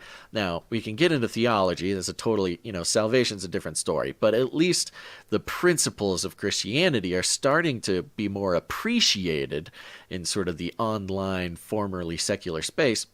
And at the same time, the crazy canary cry fringe Christian nonsense talk from 2012, 2013, 2014 is like we're getting leaks from the Pentagon that sort of confirm the theories that we've been exploring for over a decade now. It is tripping me out, bro. Always right, Pioneers. Always too early. Pioneers. Well, I mean, you did see Many There It Goes, right? Yeah. I mean, what are you gonna do? That's the kind of. I mean, it's there. They've already said, yeah, we actually have I don't know how accurate that movie is, but they have. I mean, I think it's a known thing. They have a division dedicated to the paranormal. Oh yeah. Spies, astral projecting, and being able to manifest yourself through Operation a wall. Stargate. Was that Stargate or was that something else? Yeah, dude. I mean, the CIA documents on, I think it was Operation Stargate. I, again, don't have the material in front of me. Sorry, folks. Just like literally saying, like, yes, here's how we in the CIA discovered and have repeated the ability to leave our bodies and fly around the astral realm to spy on the Soviets. And, it's this. Yeah. And, people got stuff going on, man. It's funny because back when it was crazy fringe conspiracy theory stuff, it was more fun. It's not so much fun when the world is actively ending and people cannot pay any attention to CIA astral projection programs because we got bills to pay. But dude, it's the perfect plan. I highly agree with you. I don't want to see. I've experienced my fair share of all that stuff, and I'm done. I just want to live yep. on this side of the veil until it's time to see the other side. I'm so over paranormal experiences and crazy stuff. I just want to work. Did we talk about this last time? I don't know if we talked about this last time, but thank you. Because that is what I say every time I get into telling these stories. Again, I could go on. These stories went on well into my 20s, well into when I was even doing the podcast. Like, the just the absolute insanity of the supernatural experiences and the regularity. There was a point, there was one last, and I'll tell this story because this was the last one that happened, and it'll fit in with what you're saying here. Again, I was 20, I don't even know, early 20s, well into my 20s, and I was taking a nap, and ooh, there's that spooky feeling again, just came wafting in the door, got the spooky feeling. At this point, I can kind of, I don't know, by this point in my life, like, it wasn't, I could feel the same terror come on. It was the same terror, the same feeling, the same supernatural sort of darkness. But, like, my conscious mind would just be like, here we go again. All right, what is it this time? And this time, in particular, I was sort of halfway between dreaming and awake. And I was taking a nap during the day, and I felt my body raise up off the bed. And I think to myself, that's weird. That's a weird sensation that I'm feeling. It's, maybe if I ignore it, it'll go away. It did not go away. Continued to feel my body lift into the air. Soon I did not feel the bed under me at all. And a couple more seconds went by, and I go, it really feels like I'm floating in the air right now. That is a really fascinating one. This is new. Thanks, guys. Just sort of talking to whatever is out there. It's like, okay, all right. Trying to sleep here, fellas. I opened my eyes, and I am inches away from the popcorn ceiling in the room in which I was sleeping. I disappeared from the green screen. This Skype green screen is the worst. Inches away, like I'm looking at the details of, like, super close up to this popcorn textured ceiling. I go, well, that's a new one. Whoa. And immediately fell like 4 feet, 5 feet onto my bed, wake up bouncing on the bed. And I'm like, oh my goodness. And my eyes are open, and when I kind of get my bearings about me, at the foot of my bed, just the usual, like, 8-foot tall shadow creature guy. Whoa. Just standing and looking at me. And that was the event that I had enough. I was just like, I am done. We are done with this. No, thank you. In the name of Jesus, we are not doing this anymore. And it's never happened since. It was the craziest one, and it's never happened since. Thank God it's been, a decade or something, which is a long time considering my record. A nice long 10 years without some entirely unwanted, and by the end there, entirely uninteresting sort of haunting experience. But I thank God for it. I mean, I'm glad I have sort of that collection of experiences and the experience of, hey, we're just done now. We're not going to do this anymore. Thank you very much. Well, those experiences, I think, are, God allows to happen to certain people Totally. Who need them at whatever time. And I think that, whether they're good or bad experiences, I hope that like everybody eventually gets to experience it. I have a lot of my really good friends who are atheists and stuff. And I fully believe that at some point in this life, hopefully, that they're going to have some kind of spiritual encounter where, be it good or bad, it's going to make them question their belief in this is it. Yeah. The nature of reality. I think you're, like that experience and like my last experience, I feel like maybe I'm going to eat my words here and I'm knock on wood. We're almost like untouchable I feel like with our faith, we're calling on Jesus regardless at this point. So you're not going to get me with some kind of demonic attack anymore. Right. Cause I've got the ultimate weapon. Yeah. So I'm just kind of untouchable as far as not saying that I can't be affected the way the devil usually affects everybody that lives.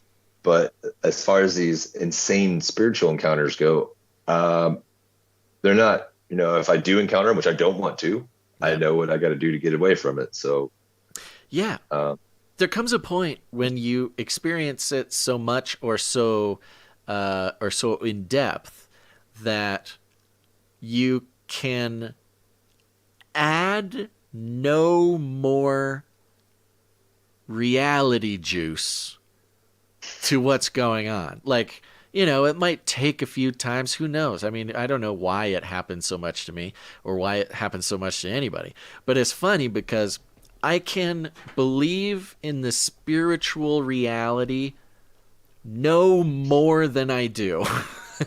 Yeah, that's it. I'm at the top. It's there. There's nothing that could happen to me that would make me aware of spiritual reality any more than I already am.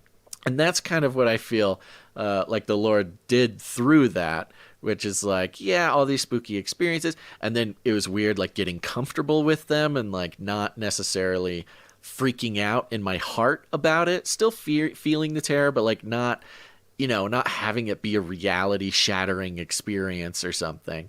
And then just finally getting to the top of just like, done. Thank you. I've gotten everything I can get out of this kind of stuff. It will not change my mind about anything to give me one more of these experiences. Thank you very much.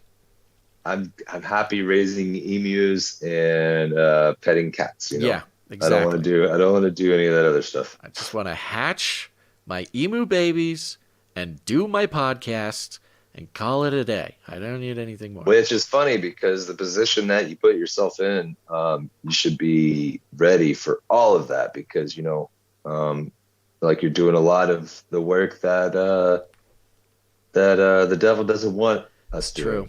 True. And it should be coming, maybe it's not coming in the form of paranormal attacks, but look, sometimes it's hard to get a podcast rolling because the lag or the formats or whatever. And who's to say that there aren't some kind of internet goblins that are, dude, really trying to hinder your progress. Absolutely. Well, and that's been the thing ever since we did the episode with Donnie Darkened.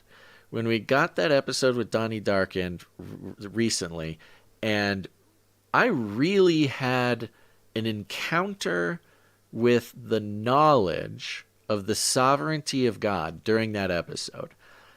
And I don't know if I really talk about that a lot, but like I am doing this podcast or any podcast, like you're listening to me process stuff in real time. And, that is not scripted. That is not you in that episode. You heard me genuinely have an experience with the knowledge of the sovereignty of God. Full sovereignty. Full stop. Full sovereignty. Nothing happens or doesn't happen without the sovereign control of the Lord. That's a difficult that's a difficult concept for humans because we categorize things as good and bad, like good experience is bad. That's how we experience. I'm not saying categorize because it's not there. I'm saying we experience reality as good and bad and sad and happy and, whatever, drunk and sober. We experience these differentiations in reality.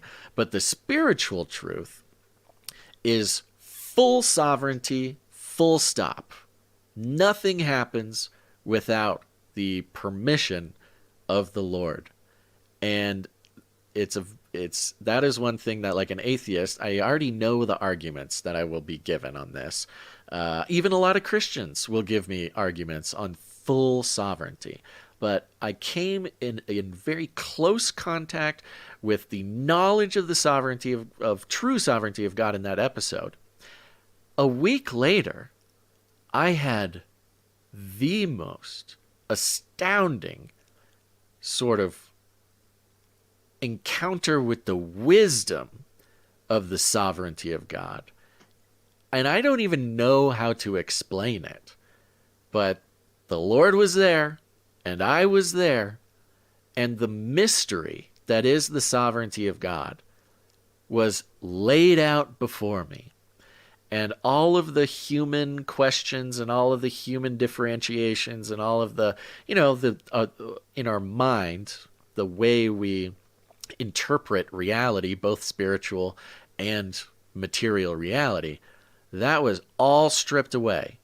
And it was the most, out of all the hauntings, out of all the shadow people, out of all the floating in the air, and of all the little baby spiders, that was the most incredible spiritual experience I'd ever had. I do not have words. I wish I had ways to describe it. But,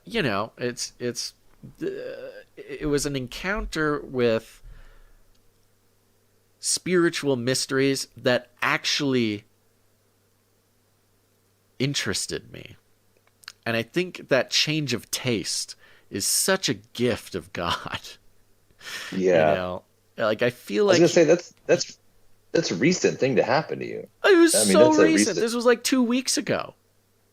It was out of control. I kind of already gave up on experiencing anything else for the rest of my life because I'm just solid in my ways, and I stubbornly think I don't need anything else. But totally, I would kill for another one of those boosts and dude.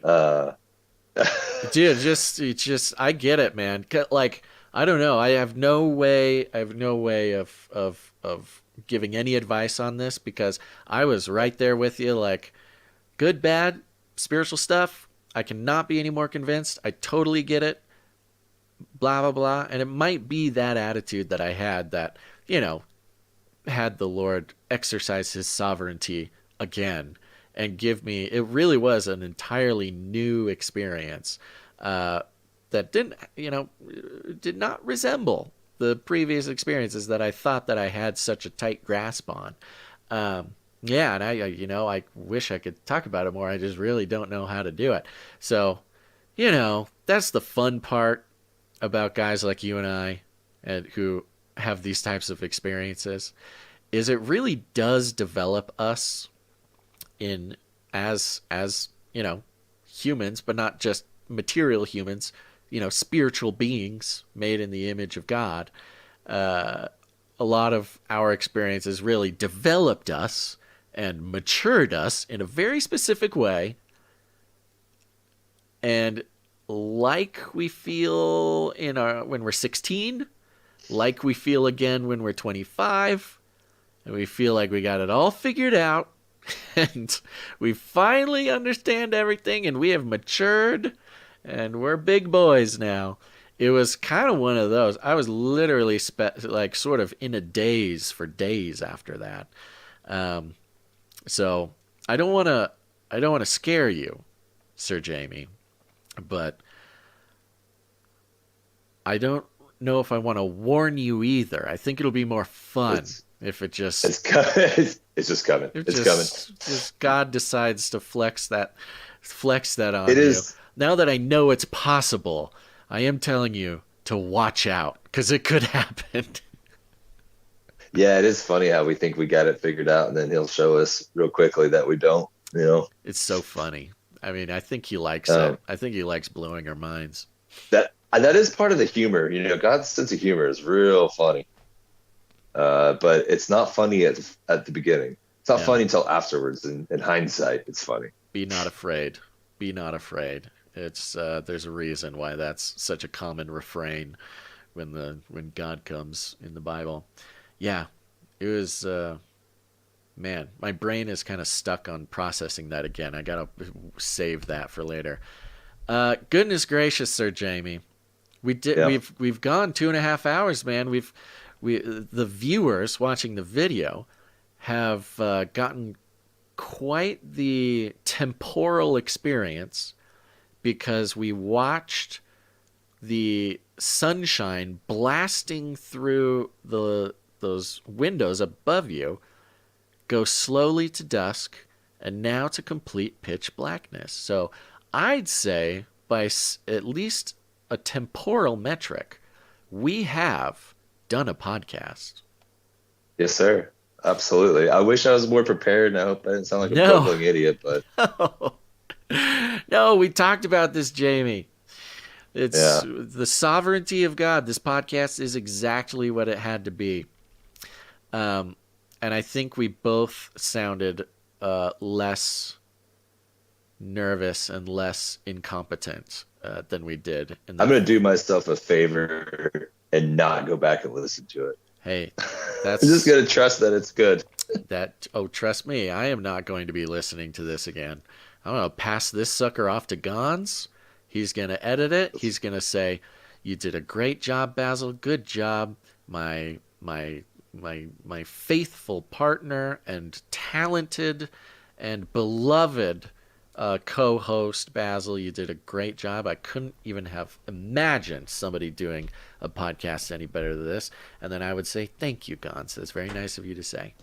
And the rest of the producers and listeners, they're going to love it too. I guarantee it. Hey, speaking of producers and stuff, I don't know if you want to talk about, we can talk about this later or whatever, but we need to figure out. We're going. It's going.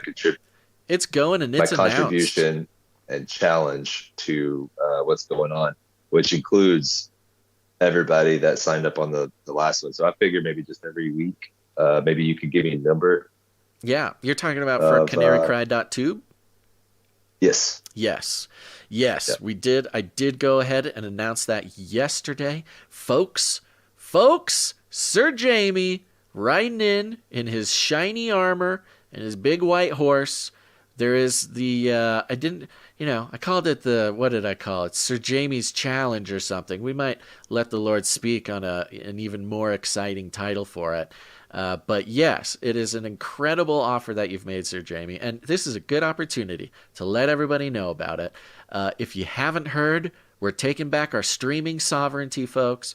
We are building out the infrastructure so that we can stream without intervention of the big tech companies, without the permission of YouTube, without the permission of any platform, including the ones who claim to, be absolutist in their devotion to free speech. They might say that now, but the Constitution said that at one point, and that didn't make much of a difference in a lot of cases.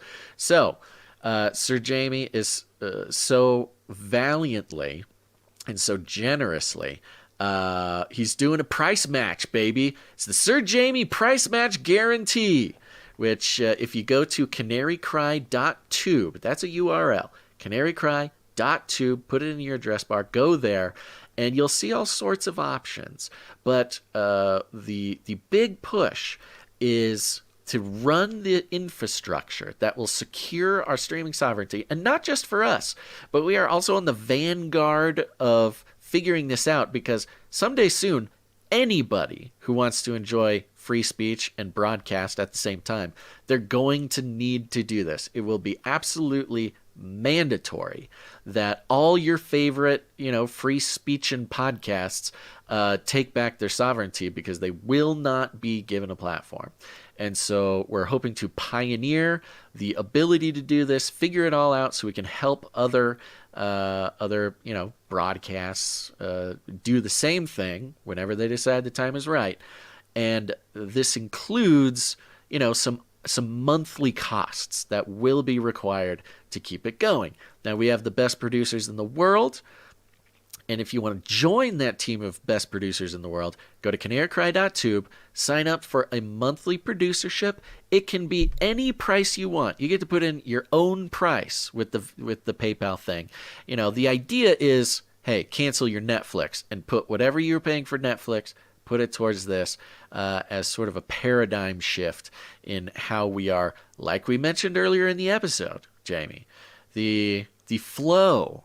The flow of finances, we're going to spend the money no matter what. Money's getting spent. And where that money flows from us to has very significant consequences, not just in the real world and what God is wanting to do in the real world, but also spiritual consequences that are sort of innumerable because they're in a different dimension. So if that is something that inspires you, dear listener, and you want to become a part of that, if you sign up for a monthly producership at canarycry.tube, Sir Jamey, not the Lannister, has pledged to do a price match for every monthly producer. You come in, you sign up for $6.99 a month, boom, Sir Jamey puts in $6.99. You sign up for $20 a month, boom, Sir Jamey's there, throwing the cash on the table that gets sucked up right into the machine that is called building this infrastructure. And my goodness, Sir Jamey, you've been such a big supporter over all the years. Oh yeah, by the way, and when you sign up as a monthly producer over at canarycry.tube, you'll be put in the Age of Deceit 4, the film that Gons is working on now, Age of Deceit 4 focus group, which means you will see it before anybody, and you will put your experience, your wisdom, your research, your maybe even decade or more of paying attention to the weird stuff we talk about on Canary Cry. You can put all that to work to help perfect Age of Deceit 4. And it's a big deal. And Gons is hugely relieved that people are getting involved in this. So if you want to give Gons just a moment, a brief moment of respite and calm in his life, go sign up at canarycry.tube. I think I might know this, Sir Jamey, but it's such a generous offer that you're doing. And, you've mentioned this is what you want to do. This is what you feel called to do. People have heard me now pitch your Sir Jamey challenge twice. And I think it's a good opportunity if you had anything you wanted to say, if there was any inspiration from the Sir Jamey himself. Honestly, no, because I think y'all are doing the reason I want y'all to keep going is because y'all do what I can't do, which is spread the good word, honestly, in a way that's easily digestible to a lot of people. But mostly, I want to see if you got your head above water and if y'all could actually follow through with creating your own platform and managing it, because that sounds very chaotic, and I would be interested to see what kind of headache comes y'all's way. That's good. That's so real. That is so real, Sir Jamey. Thank you for that. Yeah, and just to take a moment and talk about what that plan actually looks like. Because yes, we've had lots of crazy ideas over the years. Luckily, we have not burned a whole lot of fundraising goodwill over too many of these types of things, which we, want to be very careful about. But this one became obvious that it was absolutely mandatory, or we will disappear. Our time is limited, no matter what. And so it will come in phases. This is good. Thank you for giving me an opportunity to say this, because usually I'm just having to zoom through this pitch and I don't get to talk all about it. So it's happening in phases. And these phases kind of correspond with the phases of development. So number one, we'll call phase one, is sort of this fundraising thing, setting up the monthly sort of financial commitment that it will take to do, but gathering the producers who are on board. Because with these kinds of projects, sometimes the biggest problem isn't the money and the biggest problem isn't the tech. Sometimes the biggest problem is adoption. And, having the producers come together in a big group and say, like, here we go, let's go. And that's one of the benefits of the Age of Deceit 4 focus group, is really it's going to be creating a family of, Canary Cry producers who are all aligned on the mission. We're going to get them all in one place, and we're going to get them all working on Age of Deceit 4. It's really a cool opportunity. Look, I pitch it all the time. I could tell you it's a cool opportunity, but really think about it, producer thinking here. Gons is humble, but he is a pretty famous documentary maker. I can say this. He would hate it if I'm saying this, but Gons is a sort of a legend in kind of the YouTube 1.0 fringe documentary space. And we all know this. And it seems like a really, really cool opportunity, especially if you were in the scene back then, if you watched Age of Deceit 1 on Gons' YouTube channel, if you followed Age of Deceit 1 through 3, and, which honestly, I put Age of Deceit 1 through 3 as sort of mile markers for the entire internet movement of fringe Christianity. Each one sort of, and he doesn't really realize this, but if you take those films and you place them in history where they came out, they very clearly delineate some massive paradigm shifts in understanding of sort of fringy Christians like us. So it's a very important set of work that he's done. And for me, I feel lucky as his friend and his partner to be involved in whatever way I can be involved. I feel like I get to be a part of whatever sort of history we're all making together as this community online. Not just the Canary Cry community, but like the entire fringe Christian sort of ethos. It's not a huge group, but it is growing fast. And to know that we're coming up on another sort of epoch of that history is very powerful for me to comprehend. And to know that I get to be involved in that is, I'm very grateful to God for. But how much cooler is it that, and how much more relevant is it that it's not just Gons making a film and me prodding him about it, but how much more important is it to sort of invite people who have been in the scene as long as we have. Maybe you're not a podcaster, maybe you're not a YouTuber, maybe you're not a whatever, maybe you're not an author, whatever, but you've been in this scene for as long as we have, a decade or more, a lot of you, some of you a lot longer. And this is an opportunity to gather God's people, to gather this very special breed of person to participate in this sort of epochal shift mile marker that is the next Age of Deceit film.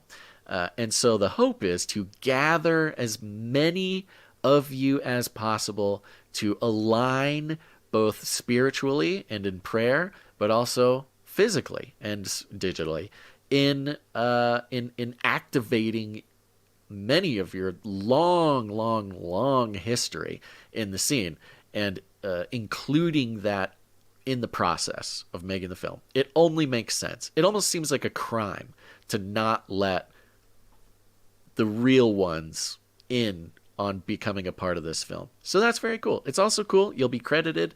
Your name will be on the end of it. Your ideas will be taken into account. Your, You'll have chances to make comments. You'll be rating the things. You'll be giving Gons real data that he will take back to the editing room to improve and polish it off. But also, if somebody out there has like a crazy theory that none of us have thought of, and it all comes together and makes sense and fits into the movie, like, it's going in, and it can only happen if people are involved. So that's kind of phase one, is this like gathering of people, gathering of minds, really solidifying the family of, what it is taking to build the infrastructure. Then phase two will come, and it is will be a minimally viable product. We are looking into an app. We're trying to figure out if we're going to do an app form or whatever, a browser-based thing or just a website. And that's the easy part. That stuff is nothing. That's just easy peasy, one and done. The difficult part is utilizing all of the sort of technological paradigm shifts that exist for us now. Decentralization, holding our own servers, having our own, holding our own videos physically in a location that do not depend on an intermediary. If you upload your video to YouTube, YouTube can do whatever they want with it. It's on their servers, and if the building burns down, then it's gone or whatever. It's not yours once it's on YouTube servers. So it's a matter of getting our own hardware to hold that and not just integrate it into centralized internet, because centralized internet is still at risk. And I'm not going to get into the deep tech specs of everything, but what we're talking about is decentralized video hosting on our own machines, which guarantees the ability that they are censorship proof. Now, the key to that will be easy access, and it's that access that will probably be an app. It might start as a web page and then develop it into an app. These are all things that happen in phases. This is why Silicon Valley is what it is. This is why previously it takes $10 million to make something like this. But we are at a very special place in history where the cost of putting something together, specifically small for us, we are not planning to host other people's videos right now. And we wouldn't want to, because that would put us in control of other people's videos. But what we do want to do is build it, figure it out. We're going to make the mistakes. We're going to fix those mistakes. We're going to figure it out so that we can help other free speechers develop it for themselves. And that's really the future that we want to work towards, is not just that you can always stream us, but any creator out there doing God's work, telling the truth, fighting the power, whatever it is, that they can then do what we've done. And then, phase 3 is, Dogecoin or something. You get the point. Now, yeah, phase 3 is sort of the perfected combination of the other two phases put together in an easy access type of way. And so that's kind of the broader plan. Thank you for the opportunity to talk about that, Jamey. Does that make sense to you? Does that shed any light on it for you? Yes. You have to simplify it way more for me, but you did that the other day on the phone. So I know what's going on. Okay, and good. What I didn't understand initially was that what you guys are really looking for is monthly subscribership. Yes. Yes. And that's the canarycry.tube thing. And a lot of this, for the fundraising part of it, the monthly producership truly is the most important thing, because we are in this for the long haul. And, if that's kind of our thing, like if somebody doesn't feel like they have an extra $6, I mean, for me, it's an easy choice to cancel Netflix and put it towards something that is revolutionary like that. But that's just me. And I'm a weirdo. But yes, it's that monthly producership. Every tiny amount helps. That's why you can you pick your own choice over at canarycry.tube. It's and that's why Sir Jamey incentivizing this. When you come in, you support, you join monthly, you get in the family, you get lined up, your immediately your financial support is doubled right off the bat.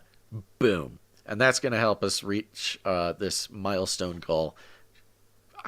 Pretty much overnight. We've done it. We've depending on how people respond.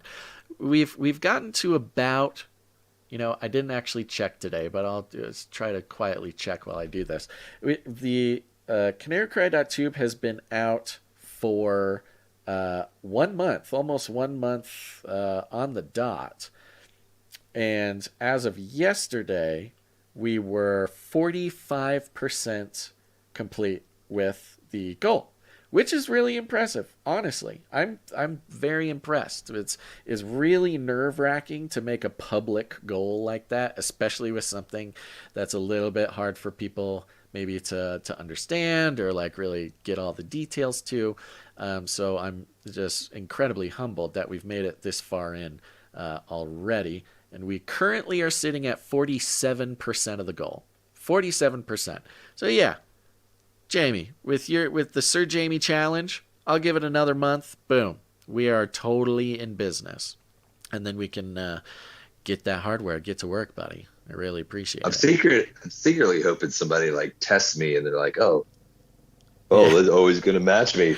Oh, here, match this. I'll be like, oh, all right. I gotta do it.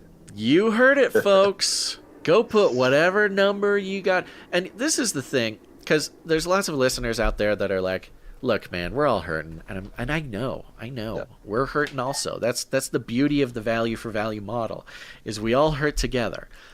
However, by the law of large numbers, I know for a fact that there are people out there that, maybe they're not inspired to get involved, but their resources to someone like us would seem endless. There are rich people out there that God has blessed, and, they didn't get rich by accident. They are smart people. They are wise people. They are shrewd. They are prudent. They are all the great qualities that it takes, not just for somebody to get rich, but for somebody to stay rich. And if there's any of you listening out there, I just heard Sir Jamey challenge you to find a number. Find a number.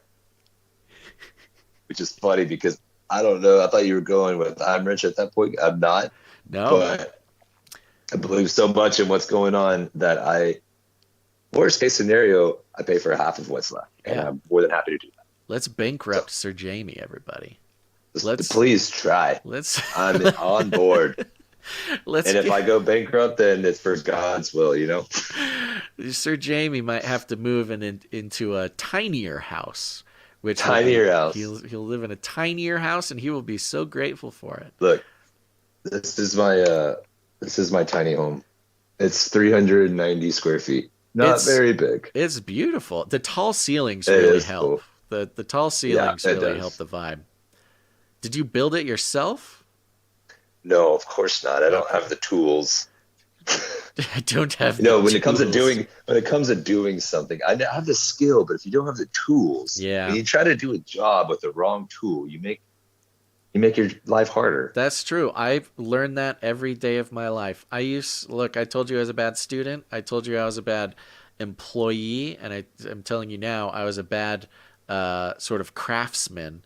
And living off grid now for going on 2 years, I have suffered the consequences of my own bad craftsmanship. 2 years is enough. Like the things that I was just sort of, I don't know, just barely making it through. Building 2 years ago when I first got out here, the things that I was like, I don't know, I don't have the right tool, but like this has a sharp piece on it. I can just use this sharp to cut this, and whatever, not really being diligent. I am currently suffering the consequences of my previous non-diligence.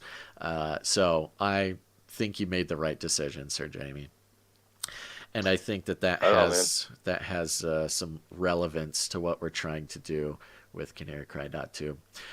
All right, buddy. You got anything else to say? I'm proud of us. We actually are just about to make it 3 hours. Well, what's funny is I was worried about not having enough to talk about, and I actually didn't even get to some of the stuff I wanted to talk about. So look at that. That's how it goes. Do you want to do a lightning round? Just blast through your list of stuff? No. Maybe. No. I know. It's don't talk about me turning into a bumbling idiot. I'm already over my mental fortitude for the day. Yeah, me too. You're good, dude. Well, Jamey. Another episode, man. Another episode. We'll do another episode. Thank you so much for so many things. It's really special. I'll say this. I did not become your friend after you became a rock star. You were legitly in my life way before all that. And so I don't want people to get the idea that like, oh, Basil made friends with a rock star and got him on his podcast, playing the game or something like that. No. You're looking at a man who has been through so much since I've known him. And it really is, it's one of those things that is filling me with joy. Filling me with joy to see how far the Lord has taken you, not just in your career, not just in your life, not just with the ladies, but just you as a man of God, man. It's very cool, and I look forward to being your friend for a very long time. Well, that's the Joyspiracy Theory, right? There you go. There you go, everybody. All right. I forgot how I used to end this show. Did I have a tagline or something? I don't know. Dude, I should have looked before we did this. But Sir Jamey, not all good. Sir Jamey, not the Lannister. You can catch him as an executive producer on Canary Cry News Talk every week.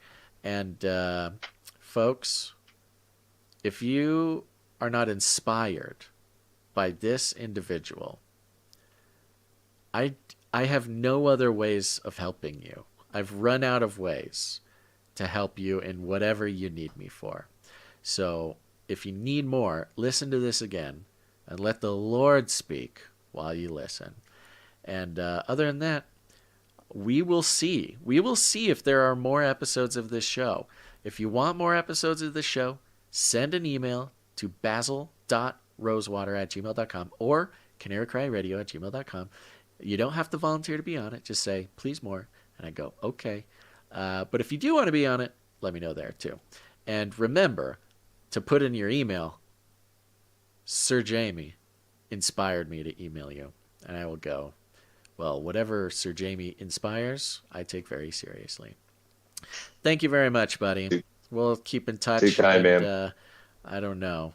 We'll get you a shirt. We're going to get you that shirt so you can wear it on stage with the Rolling Stones. I'm telling you, it brings up a lot of good conversations. So it's going to happen. I want to thank you and Gons first and foremost, and all the producers as well, because y'all keep me going. Regardless, selfishly, y'all keep me going. So I love it. Thank you. I love it, buddy. All right, there you go, folks. Thanks for listening to this episode of the Joyspiracy Theory. Make sure to tune in next time. But until then, joy outside the cage. We'll figure it out. I love it.